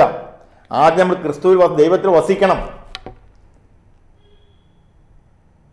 നമ്മുടെയൊക്കെ വിചാരം ഇങ്ങനെയൊക്കെ നമുക്ക് എതിരാളികൾ ഉണ്ടാകുമ്പോൾ അവരൊക്കെ സ്നേഹിച്ചിട്ട് അവർക്ക് നന്മ എന്ത് പ്രയോജനമെന്നാണ് ചോദിക്കുക. പ്രയോജനം അവർക്ക് എൻ്റെ ഉള്ളിലാണ് പ്രയോജനം നടക്കുക. അപ്പം നിൻ്റെ ഉള്ളിൽ നന്മയുണ്ട്, തിന്മയുമുണ്ട്, ആത്മാവുമുണ്ട്, ജഡവുമുണ്ട്. നീ ആത്മാവിനാണ് ജീവിക്കേണ്ടത്. ആത്മാവാണ് ജീവൻ നൽകുന്നത്. ഈ ആത്മാവ് നഷ്ടപ്പെടുത്തരുത്. അപ്പം ഞാൻ പറഞ്ഞു, നീ നിന്റെ അപ്പനെ വീണ്ടും വിളിക്കണം. ഇവിടെ നിന്ന് ഇറങ്ങിയിട്ട് സീനാണ് സ്വരം കേൾക്കുമ്പോൾ ഒരു പക്ഷേ അപ്പൻ ഫോൺ താഴെ വയ്ക്കുമായിരിക്കും. അതിന് ആദ്യമേ പറയേണ്ടത്, അപ്പച്ചാ, ഞാൻ വിളിക്കുന്നത് പണത്തിന് വേണ്ടി അല്ല, എന്നെ ഒന്ന് കേൾക്കണം, അപ്പൻ്റെ പണം എനിക്ക് വേണ്ട. പിന്നെ നീ പറയണം, ഞാനിപ്പോൾ രോഗിയാണ്, ഇന്ന ഒരു ഓപ്പറേഷന് വിധേയപ്പെട്ടിരിക്കുകയാണ്, ആ ഓപ്പറേഷൻ പോകുന്നതിന് മുപ്പൻ എനിക്ക് തരേണ്ടത് ഒരു കാര്യം, അപ്പ ക്ഷമിച്ചു എന്നൊരു വാക്ക് മാത്രം. ഞാൻ അപ്പനെ വേദനിപ്പിച്ചല്ലോ, അപ്പൻ്റെ മകളായിരുന്നല്ലോ, അപ്പനെ ഉപേക്ഷിച്ച് ഇറങ്ങിപ്പോകുന്നവളല്ലേ ഞാൻ. അപ്പ ഒരു വാക്ക് മാത്രം മതി, ക്ഷമിച്ചു എന്നൊരു വാക്ക് മാത്രം അപ്പൻ എനിക്കൊന്ന് തന്നാൽ അത് മാത്രം മതി എന്ന് പറഞ്ഞു. അവൾ അതുപോലെ തന്നെ ഞാൻ പറഞ്ഞു കൊടുത്തു, നീ ക്ഷമിക്കുമ്പോൾ നീ ചെയ്യുന്നത് നിന്റെ ഉള്ളിലുള്ള ജഡത്തെ കുറിച്ചുകൊണ്ട് നിന്റെ ഉള്ളിലുള്ള ആത്മാവിലേക്ക് നീ ജനിക്കുകയാണ്. നിന്റെ സ്വന്തം ആത്മാവിനെ നീ വീണ്ടെടുക്കുകയാണ്. ആ ആത്മാവിൽ നിന്നുകൊണ്ട് നീ ചോദിക്ക്, നിന്റെ സ്വർഗത്തിൽ അപ്പം നിനക്ക് തരുമെന്ന് പറഞ്ഞു കൊടുത്തിരുന്നു മകളോട്. നിന്റെ ഹൃദയത്തിലാണ് പരിവർത്തനം നടക്കുന്നത്. നീ കാരണം എന്തുമായിക്കൊള്ളട്ടെ, നമ്മൾ കല്ലെറിയുന്നതിലേക്ക് നോക്കരുത്, പ്രശ്നങ്ങളിലേക്ക് നോക്കരുത്. പിന്നെയോ ദൈവത്തിൻ്റെ തിരുവിഷ്ടം നിറവേറ്റുവാൻ വേണ്ടി ഭൂമിയിലേക്ക് മനുഷ്യന്റെ യേശു ക്രിസ്തുവിനേക്ക് നോക്കണം. ആ സ്വർഗീയ അപ്പൻ്റെ ഹിതമാണ് എപ്പോഴും ഈശോ അന്വേഷിക്കുന്നത്. അതെ, നമുക്ക് നിത്യ തരുവാൻ, നമ്മൾ പാപം ക്ഷമിക്കുന്ന, നിത്യജീവൻ നൽകുന്ന, പാപത്തിൻ്റെ വേദന മരണത്തിന് നിത്യ നരകത്തിൽ നിന്ന് രക്ഷിച്ചെടുക്കുന്ന ആ ഈശോയുടെ തിരുവിഷ്ടത്തിലേക്ക് നോക്കിക്കൊണ്ട് ആ ഈശോയെ സ്വന്തമാക്കുവാൻ വേണ്ടി ഇപ്പോൾ നീ എന്ത് ചെയ്യണം? നിന്റെ ജഡത്തിൽ നിന്ന് നീ ആ അപ്പനെ സ്നേഹിക്കുമ്പോൾ, അപ്പനോട് ക്ഷമിക്കുമ്പോൾ, ആ രണ്ടാം അമ്മയോട് നീ ക്ഷമിക്കുമ്പോൾ, ആ ക്ഷമയിലൂടെ നീ കടന്നു വരുന്നത് ദൈവ സ്നേഹത്തിലേക്കാണ്, ഈശോയുടെ വഴിയിലേക്കാണ്, സ്വർഗീയ പാതയിലേക്കാണ്. നീ ആ ക്ഷമ കൊടുക്കുമ്പോൾ, രമ്യതപ്പെടുമ്പോൾ സ്വർഗത്തിലെ പിതാവിന്റെ സ്നേഹം നിന്റെ ഉള്ളിലേക്ക് കടന്നു വരും. ആ സ്നേഹമാണ് നമ്മൾ ഉള്ളിൽ നിറയേണ്ടത്. ആ സ്നേഹത്തിലാണ് നാം ജീവിക്കേണ്ടത്. ആ സ്നേഹത്തിലാണ് ദൈവം വസിക്കുന്നത്. ആ സ്നേഹത്തിലാണ് സൗഖ്യം ലഭിക്കുന്നത്. ആ സ്വർഗീയ പിതാവിന്റെ സ്നേഹം നമ്മളെ പഠിപ്പിച്ചല്ലോ. യോഹന്നാൻ 15 ഒരു പുതിയ കൽപ്പന എന്താണ്? ദൈവം നമ്മളെ സ്നേഹിച്ചതുപോലെ സ്നേഹിക്കാനുള്ള ആ കൽപ്പന. ആ ദൈവത്തിന്റെ സ്നേഹമാണ് എൻ്റെ ഉള്ളിൽ വരേണ്ടത്. നീ വെറുത്തപ്പോൾ, വിഭാഗ്യമായിട്ട് ചിന്തിച്ചപ്പോൾ, നീ കലഹിച്ചപ്പോൾ, മാറ്റി നിർത്തിയപ്പോൾ നീ മാറിയത് ദൈവ സ്നേഹത്തിൽ നിന്നാണ്. നീ ഭൂമിയിലെ അവകാശത്തിന് വേണ്ടി പോരാടിയപ്പോൾ, അത് നശ്വരമായ അവകാശമായിരുന്നു. ധൂർത്തുപുത്രനെ പോലെ അവന്റെ ഇഷ്ടത്തിന് വേണ്ടി അവൻ സ്വത്തുമായി പുറത്തിറങ്ങിയപ്പോൾ ഇതാ പന്നിക്കൂട്ടിൽ വരെ എത്തി. അവന്റെ ജീവിതം നരകിച്ചു, നഷ്ടപ്പെട്ടു അവന്റെ ജീവിതം. അത് നീ ഇപ്പോൾ തിരിച്ചു വരണം. അപ്പോൾ ആ ഉൾക്കൊണ്ടുകൊണ്ട് ഞാൻ പറഞ്ഞു, അങ്ങനെ നീ ഒരു ദൈവനാമം നിന്റെ ജീവിതം മഹത്വപ്പെടുത്ത്. ഒരു വിത്ത് നിന്റെ ഹൃദയത്തിൽ പാകെ, ദൈവവചനമാകുന്ന വിത്ത് നിന്റെ ഹൃദയത്തിലേക്ക് കൊടുക്കയിട്. ആ ദൈവത്തിന്റെ നാമത്തെ മഹത്വപ്പെടുത്തുവാൻ വേണ്ടി ആയിരിക്കണം നീ നിന്റെ അപ്പനെ വിളിക്കേണ്ടത്, മറ്റൊന്നിനു വേണ്ടി ആയിരിക്കരുത്. അവൾ ആദ്യം അവളുടെ അപ്പൻ്റെ അടുത്ത് പോയി താണു വണങ്ങി മാപ്പ് ചോദിച്ചതെല്ലാം ദൈവനാമം മഹത്വപ്പെടാൻ വേണ്ടിയല്ല. അവളെ ദാരിദ്ര്യം കൊണ്ടാണ്, ഇല്ലായ്മ കൊണ്ടാണ് അവൾ അവിടെ എത്തിയത്. അത് ഈ ഭൂമിയിലെ ഞെരുക്കം അവളെ അവിടെ എത്തിച്ചു. ഇപ്പോൾ അവളെ വിളിക്കുന്നത് ഈ ഭൂമിയിലെ ഞെരുക്കത്തിൽ നിന്ന് രക്ഷപ്പെടാനല്ല, പിന്നെയോ സ്വർഗത്തിൽ അപ്പന്റെ മകളാകുവാൻ, ദൈവത്തിന്റെ നാമം മഹത്വപ്പെടുവാൻ വേണ്ടി, പൂജിതമാകുന്നതിന് വേണ്ടി, ആ നാമമഹത്വപ്പെടാൻ വേണ്ടി അവൾ ആ ഹോസ്പിറ്റലിൽ നിന്നിറങ്ങി അവൾ അപ്പനെ വിളിച്ചു. അപ്പച്ചാ, ഞാനൊരു ഇത് പറഞ്ഞു കൊടുത്ത് ഒരാഴ്ച കഴിഞ്ഞപ്പോൾ എനിക്കൊരു ഫോൺ കോൾ വരികയാണ്. ഒരു പെണ്ണ് ചുമ്മാ കുട്ടുകൂടെ ചിരിക്കുക. എന്നോട് ചോദിച്ചു, ബ്രദർ എന്നെ അറിയുമോ? ഞാൻ പറഞ്ഞു, നിന്നെ ഞാൻ അറിയുന്നില്ലോ, എനിക്ക് മനസ്സിലാവുന്നില്ലല്ലോ. ഉടനെ പറയാം, ബ്രദറെ സീനായ വിളിക്കുന്നത്. അന്ന് ഹോസ്പിറ്റലിൽ വെച്ചിട്ട് സംസാരിച്ചില്ല. ഞാൻ വിളിക്കുന്നത് എൻ്റെ അപ്പൻ്റെ വീട്ടിൽ നിന്നാണ് വിളിക്കുന്നത്. ഞാൻ ഞെട്ടിപ്പോയി. അപ്പൻ്റെ വീട്ടിൽ, എൻ്റെ അപ്പൻ്റെ വീട്ടിൽ നിന്നാണ് ഞാൻ വിളിക്കുന്നത് ബ്രദറെ. എന്താണ് സംഭവിച്ചത്? അവൾ പറഞ്ഞു, ഞാൻ അന്ന് ബ്രദർ പറഞ്ഞതുപോലെ ഹോസ്പിറ്റലിൽ നിന്ന് ഇറങ്ങിയപ്പോൾ അടുത്ത ബൂത്തിൽ കയറി ഞാൻ എൻ്റെ അപ്പനെ വിളിച്ചു. ആദ്യമേ പറഞ്ഞു, അപ്പാ സീനായ വിളിക്കുന്നത് പണത്തിന് വേണ്ടിയല്ല, അപ്പൻ എനിക്ക് ഒന്നും തരണ്ട, ഒരു വാക്ക് കേൾക്കണം. അവൾ പറഞ്ഞു, അവസാനം പറഞ്ഞു, ഒരു വാക്ക് ക്ഷമയുടെ വാക്ക് അപ്പ എനിക്ക് താ, അത് മാത്രം മതി അപ്പ, ഞാൻ അപ്പനെ ദ്രോഹിച്ചവളാണ്.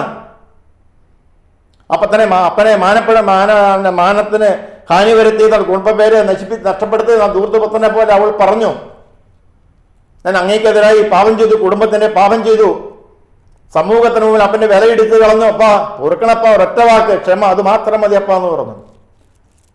അപ്പൻ അപ്പുറത്ത് പറഞ്ഞു, മോളെ നീ എവിടെ നിന്നാ വിളിക്കുന്നത്? ഇതാ ഞാൻ ഇന്ന സ്ഥലത്താ, ഇതാ ഞാൻ വന്നു കഴിഞ്ഞ് നമുക്ക് ഒരുമിച്ച് ഹോസ്പിറ്റലിൽ പോകാം. Hallelujah, hallelujah. ആ അപ്പൻ മുട്ടുമടക്കി അവളെയും കൊണ്ടാണ് അപ്പൻ ഹോസ്പിറ്റലിൽ പോയത്. എറണാകുളത്ത് ചെന്നു, ചെക്കപ്പ് നടത്തിയപ്പോൾ ഡോക്ടർ പറഞ്ഞു, നിനക്കൊരു അസുഖവുമില്ല, നീ സുഖപ്പെട്ടല്ലോ, നിനക്ക് വേദനയൊന്നും ഞാനൊന്നും കാണുന്നില്ലല്ലോ എന്ന് പറഞ്ഞു. സൗഖ്യം പ്രാപിച്ച് രണ്ടുപേരും കൂടി അപ്പൻ്റെ വീട്ടിൽ പോയി. അപ്പൻ്റെ വീട്ടിൽ നമ്മൾ വിളിക്കുകയാണ്. Hallelujah, hallelujah, hallelujah, hallelujah, hallelujah. അതെ, വഴിതെറ്റിപ്പോയൊരു കുഞ്ഞാടായിരുന്നു അവള്. അവളുടെ ജീവിതത്തിലേക്ക് ആ ഞെരുക്കപ്പെട്ട് കിടന്നപ്പോൾ, കുടുങ്ങിക്കിടന്നപ്പോൾ കർത്താവിന്റെ വചനം കടന്നു വന്നു.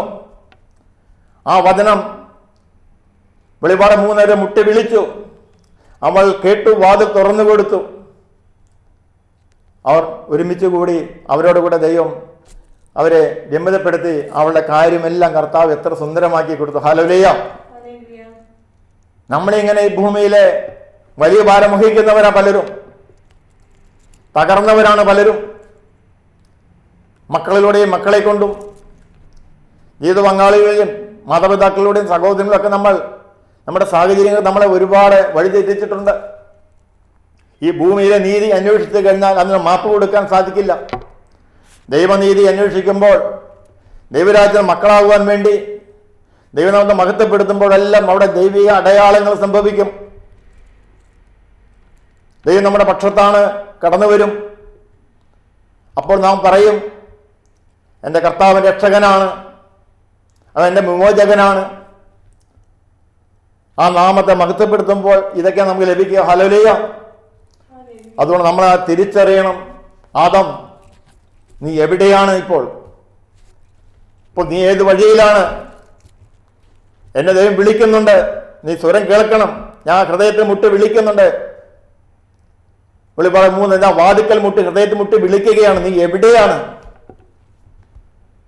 നഷ്ടപ്പെട്ട നമുക്ക് ഓരോരുത്തർക്കും വേണ്ടി ഈശോ നമ്മുടെ പുറകെ വരികയാണ്. ഹല്ലേലൂയ. നമുക്ക് ഉത്തരം കൊടുക്കണം. നമ്മുടെ ഉള്ളിലുള്ള ആ ജഡമോഹങ്ങളെ ക്രൂശിക്കണം. അതിന് വികാരങ്ങളും മോഹങ്ങളും ക്രൂശിക്കപ്പെടേണ്ടതാണ്. ആ ജഡത്തിലുള്ള ദൈവത്തിന്റെ വചനം, ആ വിത്ത് വിതയ്ക്കണം. അവിടെ നാം ഉയർത്തെഴുന്നേൽക്കണം. ഫലമുള്ള വൃക്ഷമാണ് എപ്പോഴും ദൈവം ശേഖരിക്കുക. ഫലമില്ലാത്ത വൃക്ഷമെല്ലാം വെട്ടി തീയിലെറിയപ്പെടും. നമ്മളെ കർത്താവിനെ ക്രൂശിച്ചപ്പോൾ 2 കള്ളന്മാർ നടുവിലാണ് ഈശോ ക്രൂശിച്ചത്. 2 പേരും പെരും കള്ളന്മാരായിരുന്നല്ലോ. ഒരു കള്ളൻ അവൻ ലോകം അവനെക്കൂട്ടി ഇങ്ങനെ പറയാ, കട്ട് അവസാനം സ്വർഗവും കട്ടു എന്ന് പറയുക. നമ്മളൊക്കെ പഠിച്ചു വെച്ചിരിക്കുന്ന യേശു ക്രിസ്തുവോട് ഐക്യപ്പെട്ട് ജീവിക്കാൻ ആഗ്രഹിക്കുന്നതെല്ലാം ക്രൂശിക്കപ്പെടുമെന്നാണ്. ഇവനേതാ ഈ നാളെ മുഴുവൻ കട്ടും മോഷ്ടിച്ച് അവസാനം സ്വർഗവും കെട്ടു. ഇത് പലരും ചിന്തിക്കുന്നത് ഇപ്പോൾ ഇങ്ങനെയൊക്കെ തിന്നും കുടിച്ചും ജീവിക്കാം, അവസാനം മരിക്കാൻ നേരത്തെ ഒരൊറ്റ വാക്ക് മതി, കർത്താവേ കരുണയായിരിക്കണമെന്ന് പറഞ്ഞ് രക്ഷപ്പെടുമെന്ന് ഓർത്തിരിക്കുക. അപ്പം അവനങ്ങനെ സൂത്രത്തെ സ്വർഗത്തിൽ കയറിയപ്പോൾ പലപ്പോഴും ആ ഭാഗം വായിക്കുമ്പോൾ ഞാനിങ്ങനെ ഉള്ളുകൊണ്ട് ചിന്തിക്കും, കർത്താവ് ഇത് എന്ത് നീതി? ഇവനെ ധ്യാനിക്കുമ്പോൾ പ്രവേശിക്കുമ്പോഴും എല്ലാവരും ചിന്തിക്കുന്നത് ഇപ്പം തിന്നും കൊടുത്തും പാപത്തിൽ ജീവിച്ച് ശരീരത്തിൻ്റെ സുഖത്തിൽ ജീവിച്ചു കഴിഞ്ഞാലും ദൈവമല്ലേ ക്ഷമിക്കുന്ന സ്നേഹമാണല്ലോ, അവസാനം ഒരു വാക്ക് പോലെ രക്ഷപ്പെടാൻ. ഇന്ന് നീ എന്നോടുകൂടി പറുദീസായി എന്ന് പറഞ്ഞ വാക്ക് കേട്ടിരിക്കുകയാണ്. പറഞ്ഞ് രക്ഷപ്പെടാൻ വേണ്ടി പലരും ഇന്നും മദ്യപാനത്തിലും ജഡിക സുഖത്തിലും പാപത്തിൻ്റെ എല്ലാം മ്ലേച്ഛതയിലും ജീവിക്കുന്നവരുണ്ട്. അവർക്കറിയാം. പക്ഷെ അവരെല്ലാം കാത്തിരിക്കുന്നത് അവസാനം വിളിക്കാം കർത്താവിനെ, ഇപ്പോൾ വേണ്ട, ഇപ്പം അധികം അങ്ങോട്ട് അടുക്കണ്ട, ഉള്ളതെല്ലാം നഷ്ടപ്പെടും. ഇപ്പം ഇങ്ങനെയൊക്കെ ഇങ്ങനെ പോകണമെന്ന് ഓർത്തിരിക്കുക. ഇപ്പം ഞാനും അവനെക്കുറിച്ച് ഇങ്ങനെ ധ്യാനിച്ചു കൊണ്ടിരിക്കുമ്പോൾ എൻ്റെ ജീവിതത്തിൽ സംഭവം ഉണ്ടായി. കർത്താവ് ഇങ്ങനെ നമ്മുടെ ജീവിതത്തിൽ ഓരോ സംഭവങ്ങളോടാണ് സംസാരിക്കുക. ഞാൻ ഒരു പ്രാവശ്യം ചന്തയിലോ നടന്നു വരുമ്പോൾ ഒരു പെരുങ്കള്ളൻ, അവൻ ആദ്യം കാണുകയാണ്, എന്നേക്കാളും പൊക്കമുണ്ട്, ഒരു കപ്പട മീശ, ഒരു കറുത്ത ഒരുത്തൻ.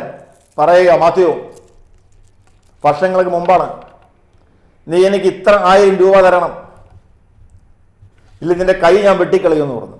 ഞാനിങ്ങനെ കേട്ടിട്ടുണ്ട്, ഗുണ്ടകളെങ്ങനെ പേടിപ്പിക്കുന്നൊക്കെ ആദ്യമായിട്ട് കേൾക്കുന്നതാണ്.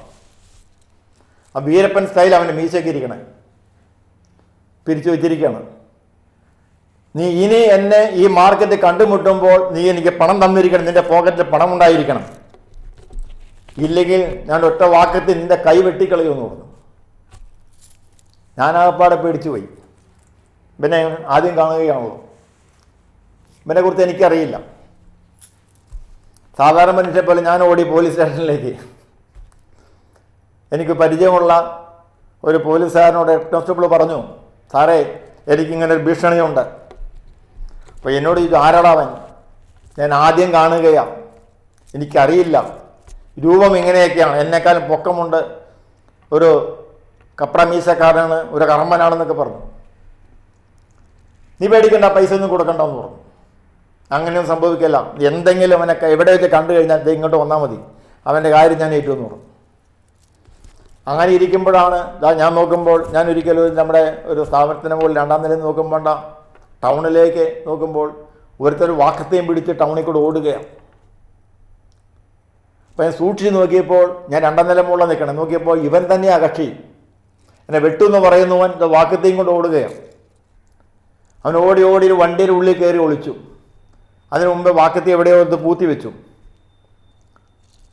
ഉടനെ ആൾക്കാർ കൂടി, പോലീസുകാരൊക്കെ ഓടി വന്നു.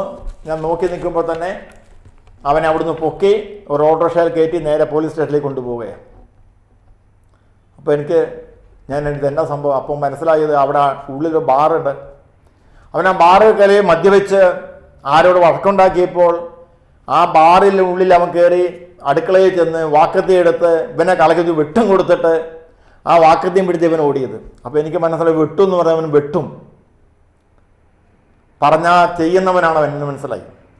അത് കേട്ടപ്പോൾ ഒരു പേടി ആദ്യം ഉണ്ടായി. പിന്നെ പോലീസ് പിടിച്ചു കൊണ്ടുപോയല്ലോ എന്ന് ഓർത്തപ്പോൾ സമാധാനം. ഞാൻ നേരെ സ്റ്റേഷനിലേക്ക് പോയി. സാറെ അന്വേഷിച്ച് കണ്ടുപിടിച്ചു. സാറേ എന്നെ മാത്യു, അവനെ കിട്ടി. എവിടെ? സ്റ്റേഷനകത്തുണ്ടെന്ന് പറഞ്ഞു. ആര്?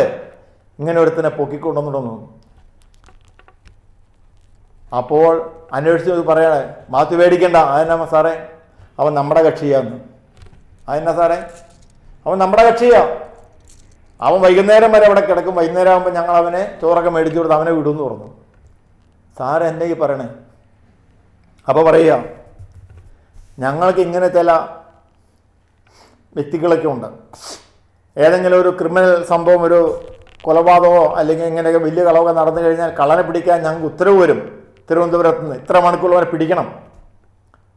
ഞങ്ങൾ തൊപ്പിയും വെച്ച് സൈറൻ എടുത്ത് വണ്ടിയായിട്ട് ഓടിക്കുന്ന കള്ളനെ കിട്ടുമോ? അവർ ഓടൂലേ? ഇവൻ നമ്മുടെ ഒരു സീക്രട്ട് ഏജൻ്റാണ്. ഇവൻ കള്ളു കുടിക്കുന്നവനാ, ഇങ്ങനത്തെ അടിയുണ്ടാക്കുന്നവനാ, എവിടെയും കയറി നടക്കുന്നവനാ. അവൻ നമ്മുടെ പാർട്ടിയാണ്. ഇവനെ ഞങ്ങൾ പറഞ്ഞേൽപ്പിക്കുന്നത്. അങ്ങനെ ഒരുത്തനെ പൊക്കണമെങ്കിൽ ഇവനായിരിക്കും നാളെ ഞങ്ങൾക്ക് മുമ്പേ പോകുന്നത്. അവൻ ചെന്ന് കള്ളിഷാപ്പരെ കള്ള കുടിച്ച് ഇങ്ങനെ ഇരിക്കുമ്പോൾ ഇവനെ ആർക്കും സംശയം വരികയില്ല. അപ്പോൾ അവനെക്കുറിച്ച് കണ്ടുപിടിച്ച് ന്യൂസ് കിട്ടിക്കഴിയുമ്പോൾ വിളിച്ചു പറയും, സാറേ ഇന്ന ഷാപ്പിൽ ഇന്ന സ്ഥലത്ത് അവനുണ്ട്, പൊക്കിക്കൊള്ളാൻ പറയും. നേരെ കൈയോടുന്ന് പോലീസ് അവനെ പൊക്കും. പക്ഷെ ഇവൻ വിട്ടുകൊടുത്താന്ന് ഒരിക്കലും അവനറിയാൻ പറ്റില്ല. കാരണം ഇവർ ഒരുമിച്ച് തല്ലുകൂടി നടക്കുന്നതല്ലേ.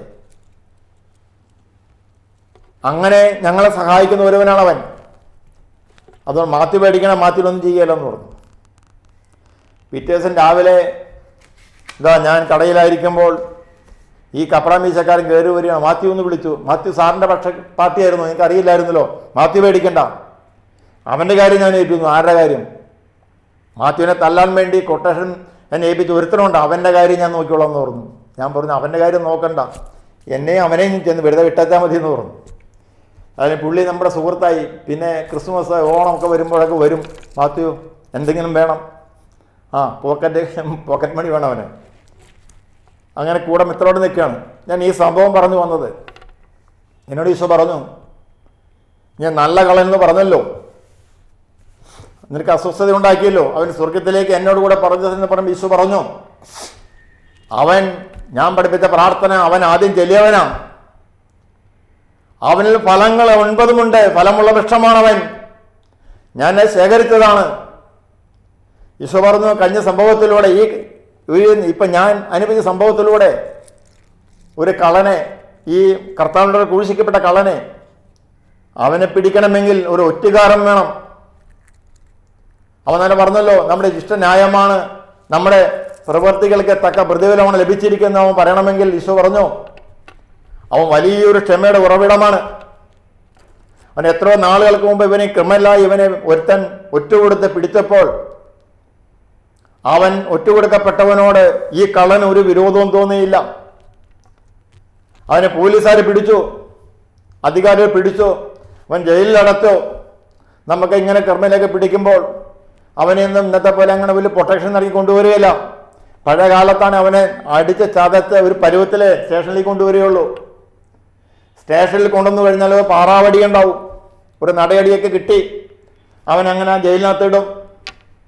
അപ്പോൾ ഈശോ പറഞ്ഞു, ഇതൊന്നും ഈ കള്ളൻ, ഈ പിടിച്ച പോലീസുകാരനെയോ ഇവനെ തല്ലിയവനെയോ ഒന്നും ചെയ്തിട്ടില്ല. ഒറ്റ കൊടുത്തവൻ ഇവനൊന്നും ചെയ്തിട്ടില്ല. ഒന്നും ചെയ്യാത്തവരാണ് ഇപ്പം ഇവനെ ദ്രോഹിക്കുന്നത്. അവൻ അവിടുന്ന് പിന്നെ അവന് വേണ്ടി കോർട്ടിൽ വാദിക്കുകയാണ്.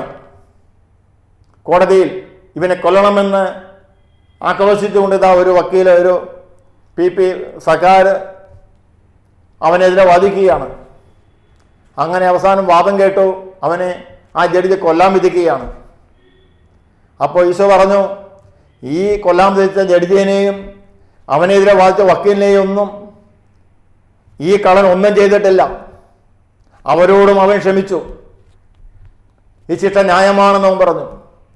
അവസാനം അവനെ ആരാച്ചാറ് കൊലക്കാരിലേക്ക് കൊണ്ടുപോവുകയാണ്, കുരിശിലേക്ക് കൊണ്ട് അവനെ കർത്താവിനെ കുരിശിച്ചതുപോലെ അവൻ്റെ കയ്യിൽ ഇങ്ങനെ ആണിയടിച്ച് അവനെ കെട്ടുതൂക്കിയിടുമ്പോൾ ഈശോ പറഞ്ഞു, ഈ കള്ളൻ, ഇവനെ ഇപ്പോൾ ആണി തറയ്ക്കുന്നവനെ, ഇവനെ തല്ലിയവനെ, ഇവനെ ചതച്ചവനെ ഈ കള്ളൻ ഒന്നും ചെയ്തിട്ടില്ല. ഈശോ പറഞ്ഞു, അവൻ അവസാനം കുരിശിലിരുന്ന് പറഞ്ഞില്ലേ, കൂട്ടുകാരാ, നീ എന്താണ് ഇങ്ങനെ നിനക്ക് ദൈവത്തെ ഭയമില്ലെന്ന് ചോദിച്ചപ്പോൾ അവൻ ആദ്യത്തെ സെക്ഷൻ തീർത്തു. ദൈവത്തെ ഭയപ്പെടുന്നുണ്ട്, സ്വർഗസ്ന പിതാവേ എന്ന് അവൻ വിളിച്ചു. പിന്നെ ഈശോ വീണ്ടും പറഞ്ഞത് എന്താണ്? അങ്ങയുടെ നാമം പൂജിതമാണ്, അങ്ങയുടെ രാജ്യം വരണം, അങ്ങയുടെ തിരുമനസ് സ്വർഗത്തിലെ പോലെ ഭൂമിയിൽ വരണമെന്ന് പഠിപ്പിച്ചപ്പോൾ ആ പ്രാർത്ഥന അവൻ ചെല്ലുകയാണ്. ദൈവനാമം ഇപ്പോൾ ഇവിടെ പൂജിതമാവും, ദൈവഗീതമാണിത്. ഞാൻ നല്ല രീതിയിൽ ജീവിച്ചില്ല, അതുകൊണ്ട് ഈ തകർച്ച, ഈ വീഴ്ച, ഈ ജയിൽവാസം, ഈ ശരീരത്തിലുള്ള മർദ്ദനം, ഇവരെന്നെ തല്ലിച്ചതയ്ക്കുമ്പോൾ ഇതെനിക്ക് എൻ്റെ അവകാശമാണ്, ഞാൻ വിതച്ചത് കൊയ്യുകയാണ്. അവൻ ആനന്ദത്തോടെ സന്തോഷത്തോടെ അവൻ ആ സഹനത്തെ സ്വീകരിച്ചു. അവനെ കുറിച്ച് ആണി തറച്ചപ്പോഴും അവനോടും ഒരു വിരോധം തോന്നിയില്ല. അതുകൊണ്ടാണ് ഈശോ പഠിച്ച പ്രാർത്ഥന. അടുത്ത സെക്ഷൻ എന്താ? അന്നു വേണ്ട ആഹാരം, ദൈവിക ജ്ഞാനം അവന് ലഭിച്ചു. അവൻ്റെ കടക്കാരോടെല്ലാം അവൻ ക്ഷമിച്ചല്ലോ. അവൻ്റെ കടക്കാരാരാണ്? അവൻ എപ്പോൾ ഒറ്റുകൊടുക്കപ്പെട്ടോ, എപ്പോൾ പീഡിപ്പിക്കപ്പെട്ടോ, എത്ര നാൾ ജയിലിൽ കിടന്നോ, അവിടെ എല്ലാം പീഡിപ്പിക്കപ്പെട്ടു. അവൻ ജഡിച്ച് വിധിച്ചപ്പോഴും ആറാച്ചാനെ പിടിച്ചപ്പോഴും ഇവനെ കുടിച്ചിറക്കി പോകുമ്പോൾ ഇവൻ അറിയാൻ മേലത്തെ വ്യക്തികളാണ് ഇവനെ ദ്രോഹിക്കുന്നത്. അവരോടെല്ലാം അവൻ ക്ഷമിച്ചു. അവൻ്റെ കടക്കാരും അതുകൊണ്ട് അവൻ പ്രലോഭൻ ഉൾപ്പെട്ടില്ല. പ്രലോഭകൻ അവനെ കീഴ്പ്പെടുത്താൻ പറ്റില്ല. ഫലമുള്ള വൃക്ഷമാണ്. കാരണം ആ കുരിശിനെ അവൻ സ്നേഹിച്ചു. ആ ഫലങ്ങളായ സ്നേഹവും ഉണ്ടായി അവന്. ആ കുരിശിൽ അവൻ സ്നേഹമുണ്ടായി. അവൻ ആനന്ദിച്ചു ഈ കുരിശിൽ. കാരണം ഇത് എൻ്റെ ശിക്ഷ, ഞാൻ ചെയ്ത പ്രവൃത്തി ഫലമാണ്. അതുകൊണ്ട് ഇത് അധികപ്പറ്റല്ല ദൈവമേ, ഇതിൽ കൂടുതലൊന്നും ഈ ലോകത്തിന് എന്നോട് ചെയ്യുവാനില്ല. ഞാൻ അത് സന്തോഷത്തോടെ സ്വീകരിച്ചു. അവൻ ആനന്ദിച്ചു. അവൻ സമാധാനപ്രിയനായിരുന്നു. അവൻ ആക്രോശിച്ചില്ല. അവന് ക്ഷമയുണ്ടായിരുന്നു. അവൻ്റെ ദ്രോഹിച്ചവരോടെല്ലാം അവൻ ക്ഷമിച്ചു. ദയ, അവൻ്റെ കൂടെയുള്ളവരുടെ ദയ തോന്നി. അവനെ ദ്രോഹിച്ചവരോടൊക്കെ ഇവന് ദയ തോന്നി. അങ്ങനെ സ്നേഹവും ആനന്ദവും സമാധാനവും ക്ഷമയും നന്മയും വിശ്വസ്തതയും, ദൈവത്തോട് വിശ്വസ്തനായിരുന്നവൻ. അവൻ ആത്മസമ്മനം പാലിച്ചു. വിലകെട്ട വാക്ക് പറഞ്ഞില്ല. അവസാനം ദൈവത്തിന് മുമ്പിൽ അവൻ പറയുക, ദൈവമേ, നീ പറുദീസയിൽ ആയിരിക്കുമ്പോൾ എന്നെ കൂടെ ഓർക്കണമേ എന്നൊരു അപേക്ഷ കൂടി അവൻ വെച്ചു. എന്നെ കൂടെ ഓർക്കണമേ എന്ന് പറയുമ്പോൾ തീരുമാനമെടുക്കുവാനുള്ള അവകാശം ദൈവത്തിന് കൊടുത്തു. ഇപ്പുറത്തെ കള്ളൻ എന്താ ചെയ്തത്? അവൻ പറഞ്ഞില്ലേ, ദൈവമല്ലേ നീ എല്ലാവരും രക്ഷിച്ചവനാണല്ലോ, അവരെ ഭൂമിയിൽ അവിടെ ജീവിച്ചവരാണല്ലോ. അപ്പൊ കർത്താവിന്റെ അത്ഭുത കൃതി കണ്ടവനാ. അവൻ കേട്ടിട്ടുണ്ടാവും, മരിച്ചു വേർപിച്ചവനാണ്, കുഷ്ഠരോഗം സുഖപ്പെടുത്തിയവനാണ്, പിശാചിനെ ബഹിഷ്കരിച്ചവനാണ്, ഇവനെല്ലാം ചെയ്യാൻ സാധിക്കുന്ന ഒരുത്തനാണ് ഇപ്പോൾ നമ്മുടെ മധ്യ കിടക്കുന്നത്. അതുകൊണ്ട് കർത്താവ്, നിനക്ക് പറ്റിയ പണിയല്ല ഈ കിടപ്പ്. അവൻ പറഞ്ഞു, നീ നിന്നെയും ഞങ്ങളെയും രക്ഷിക്കുകയോ എന്നെയും രക്ഷിക്കുകയോ. അവൻ അങ്ങോട്ട് കൽപ്പിച്ചു. തീരുമാനം അവനെടുത്തു. ഈശോ ഒരിക്കലും പിതാവിന്റെ ഇഷ്ടത്തിന് മാത്രം മുട്ടുമടക്കുന്നവൻ, ഈ ലോകത്തിന്റെ മുമ്പ് മുട്ടുമടക്കാത്ത കർത്താവ്, ഈ കള്ളനെ അവന് രക്ഷ കൊടുക്കുവാൻ വേണ്ടി അവനോട് ക്ഷമ കൊടുത്താൽ അവനെ അനുസരിക്കുന്നവനാവും ഈശോ. അത് ഈ പാപിയെ അനുസരിക്കാൻ കർത്താവിന് പറ്റില്ലല്ലോ. എന്നാൽ അതേപോലെ ഒരു പാപി രക്ഷിക്കണമേ എന്ന് അങ്ങോട്ട് അപേക്ഷ വെച്ചപ്പോൾ തീരുമാനം കർത്താവിന് കൊടുത്തു. ഇവിടെ ഈ കള്ളൻ തീരുമാനമെടുത്തു. നമ്മൾ പലപ്പോഴും അങ്ങനെയല്ലേ, ദൈവമല്ലേ രക്ഷിക്കുക കർത്താവേ, എൻ്റെ കടങ്ങളും വീട്ടിത്താ കർത്താവേ, മക്കൾക്ക് ജോലി ചെയ്താ കർത്താവേ, പഠിക്കാൻ ബുദ്ധിതാ കർത്താവേ, എന്നെ സുഖപ്പെടുത്തുക കർത്താവേ. പ്രാർത്ഥന കേൾക്കാത്ത എല്ലാം നമ്മളങ്ങോട്ട് കൽപ്പിക്കുക. യേശുവിനെ കുറിച്ച് എന്താ പറയുക? അവൻ്റെ പ്രാർത്ഥന, ദൈവഭയം മൂലം അവൻ്റെ പ്രാർത്ഥന, കണ്ണുനീരോടും വിലാപത്തോടും കൂടെ അവൻ്റെ പ്രാർത്ഥന ദൈവം കേട്ടുവെന്ന് എഴുതി വെച്ചിരിക്കുക. അതിനെ താൻ രക്ഷിക്കുവാൻ കഴിവുള്ള പിതാവ് ദൈവത്തിന് വലിയ വിലാപത്തോടും കണ്ണുനീരോടും കൂടെ പ്രാർത്ഥന യാചനകളും സമർപ്പിച്ചു. അവൻ കൽപ്പിച്ചു, ഇവിടെ സമർപ്പിച്ചു. സമർപ്പിക്കപ്പെട്ടപ്പോൾ അവൻ്റെ പ്രാർത്ഥന ദൈവം ഈശോ പറഞ്ഞു, അവൻ ഫലമുള്ള ഒരു അവൻ എന്നോടവൻ യാചിക്കുമ്പോൾ അവനിൽ ഫലമെല്ലാമുണ്ട്.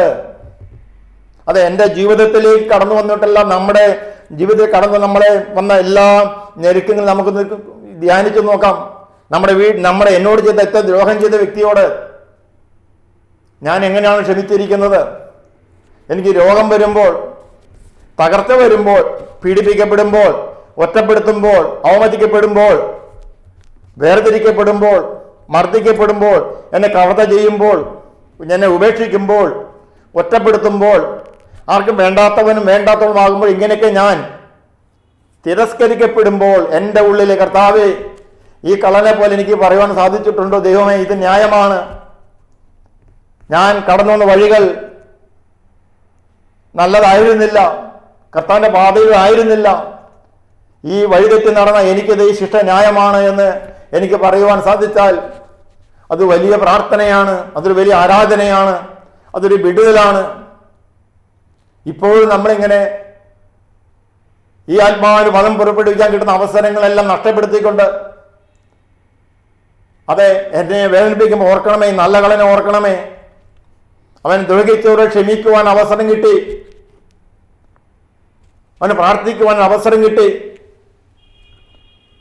ദ്രോഹിച്ചവരോട് കരുണ കാണിക്കാൻ അവസരം കിട്ടി. അങ്ങനെ അവന്റെ മുമ്പിൽ കടന്നു വന്ന അവന്റെ ശത്രുക്കൾ, ആ ശത്രുക്കളെ മിത്രങ്ങളാക്കി മാറ്റിയപ്പോൾ, ആ ശത്രുവിന് വേണ്ടി അവൻ പ്രാർത്ഥിച്ചപ്പോൾ, ഈ ശിക്ഷ ന്യായമാണെന്ന് പറഞ്ഞപ്പോൾ, അവനെ ഒന്നും ചെയ്യാതെ, അവൻ കണ്ടിട്ടില്ലാത്തവർ അവനെ ദ്രോഹിച്ചു, അവനെ ക്രൂശിച്ചു, അവനെ പ്രഹരിച്ചു, അവനെ ഒറ്റപ്പെടുത്തി, അവനെ നഗ്നനാക്കി, അവനെ കുരിശു തറച്ചപ്പോൾ അവരോടെല്ലാം അവൻ ഹൃദയപൂർവ്വം ക്ഷമിച്ചു. അതെ, നമ്മുടെ ജീവിതത്തിലും നമ്മളെ നന്മ ചെയ്തിട്ടാണ് പീഡിപ്പിക്കപ്പെടുന്നത്. നമ്മൾ തെറ്റ് ചെയ്തവരല്ല നമ്മളെ കഷ്ടപ്പെടുത്തുന്നത്. ഇങ്ങനെ ജീവിതത്തിൽ നമ്മൾ ആഗ്രഹിക്കാത്തടത്തൊക്കെ എന്നെ പിടിച്ചു ഞാൻ എന്നെ വേർതിരിക്കാൻ കൊണ്ടുപോകുന്ന അവസ്ഥ കടന്നു വരുമ്പോഴൊക്കെ ഓർക്കണമേ, ഇവരെൻ്റെ രക്ഷകരാണ്. ഈ ദ്രോഹിക്കുന്നവനാണ് എൻ്റെ രക്ഷ, എൻ്റെ നിത്യജീവന് ഉറവിടമാണ്. എൻ്റെ ഹൃദയത്തിൽ നിന്ന് ജീവജല നിർത്താലുകൾ സ്നേഹത്തിൻ്റെയും ആനന്ദത്തിൻ്റെയും സമാധാനത്തിനും ക്ഷമയുടെയും ഫലം പുറപ്പെടുവിച്ചുകൊണ്ട് എൻ്റെ ജഡത്തെ ക്രൂശിച്ചുകൊണ്ട് ഒരു ജനനം, വീണ്ടും ജനനം എനിക്ക് ഉയർത്തെഴുന്നേൽക്കുവാൻ ഉത്തിൻ്റെ ശക്തി എനിക്ക് ലഭ്യമായ സമയമാണത്.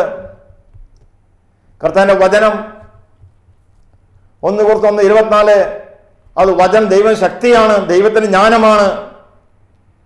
അല്ലെ, ഫിലിപ്പിയർ 4:10, എന്നെ ശക്തനാണ് യേശു ക്രിസ്തുവിലൂടെ എനിക്ക് എല്ലാം ചെയ്യാൻ സാധിക്കുന്നത്. അപ്പൊ ദൈവത്തിന്റെ വചനം ശക്തിയാണ്.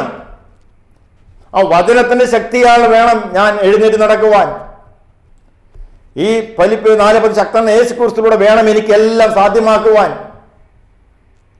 ഈ ഭൂമിയിലും നിത്യതയിലും എല്ലാം സാധ്യമാക്കി എടുക്കേണ്ട ദൈവത്തിന്റെ ശക്തി വചനത്തിലാണ്. വചനത്തിനെ നമ്മൾ മഹത്വപ്പെടുത്തണം. Hallelujah, hallelujah, hallelujah. നമ്മളെ പരിശുദ്ധാത്മാവിൽ ഫലം പുറപ്പെടുവിക്കുവാൻ കിട്ടുന്ന നമ്മുടെ ഈ ദിവസത്തെ, ഇന്നലെ വേളയെ നമ്മൾ നഷ്ടപ്പെടുത്തിയെങ്കിൽ ഇതാ ഈ നിമിഷം, ഇന്നൊരു നിമിഷം ദൈവനെ വിളിക്കുന്നുണ്ട്. ആദം, മാത്യു, നീ എവിടെയാണ്? നീ എവിടെയാണ്?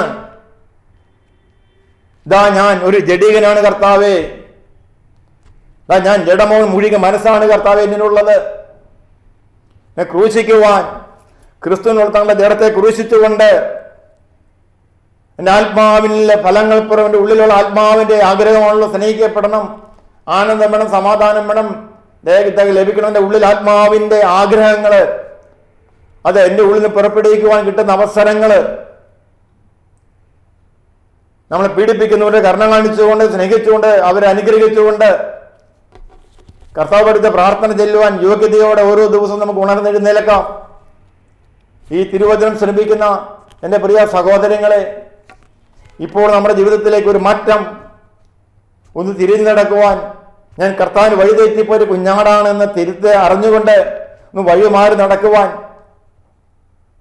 ഈ നോയമ്പ കാലത്ത് ഒരു തിരിച്ചുവരെ, ഒരു ഉയർപ്പ്, യേശുക്രിസ്തുവിനോട് ഉയർത്തെഴുന്നേൽക്കുന്നതിന് വേണ്ടി അവനോട് ക്രൂശിക്കപ്പെടുവാൻ കിട്ടുന്ന നമ്മുടെ ജീവിതത്തിലെ ആ അനുഭവങ്ങളെല്ലാം സ്വീകരിച്ചുകൊണ്ട്, എല്ലാവരെയും നല്ലതായിട്ട് കണ്ടുകൊണ്ട്, നല്ല പറഞ്ഞുകൊണ്ട്, നല്ലത് ചെയ്തുകൊണ്ട്, എൻ്റെ ശരീരത്തെ ഓരോ അവയവങ്ങളെയും ദൈവത്തിന് പ്രീതികരമായി സമർപ്പിച്ചുകൊണ്ട്,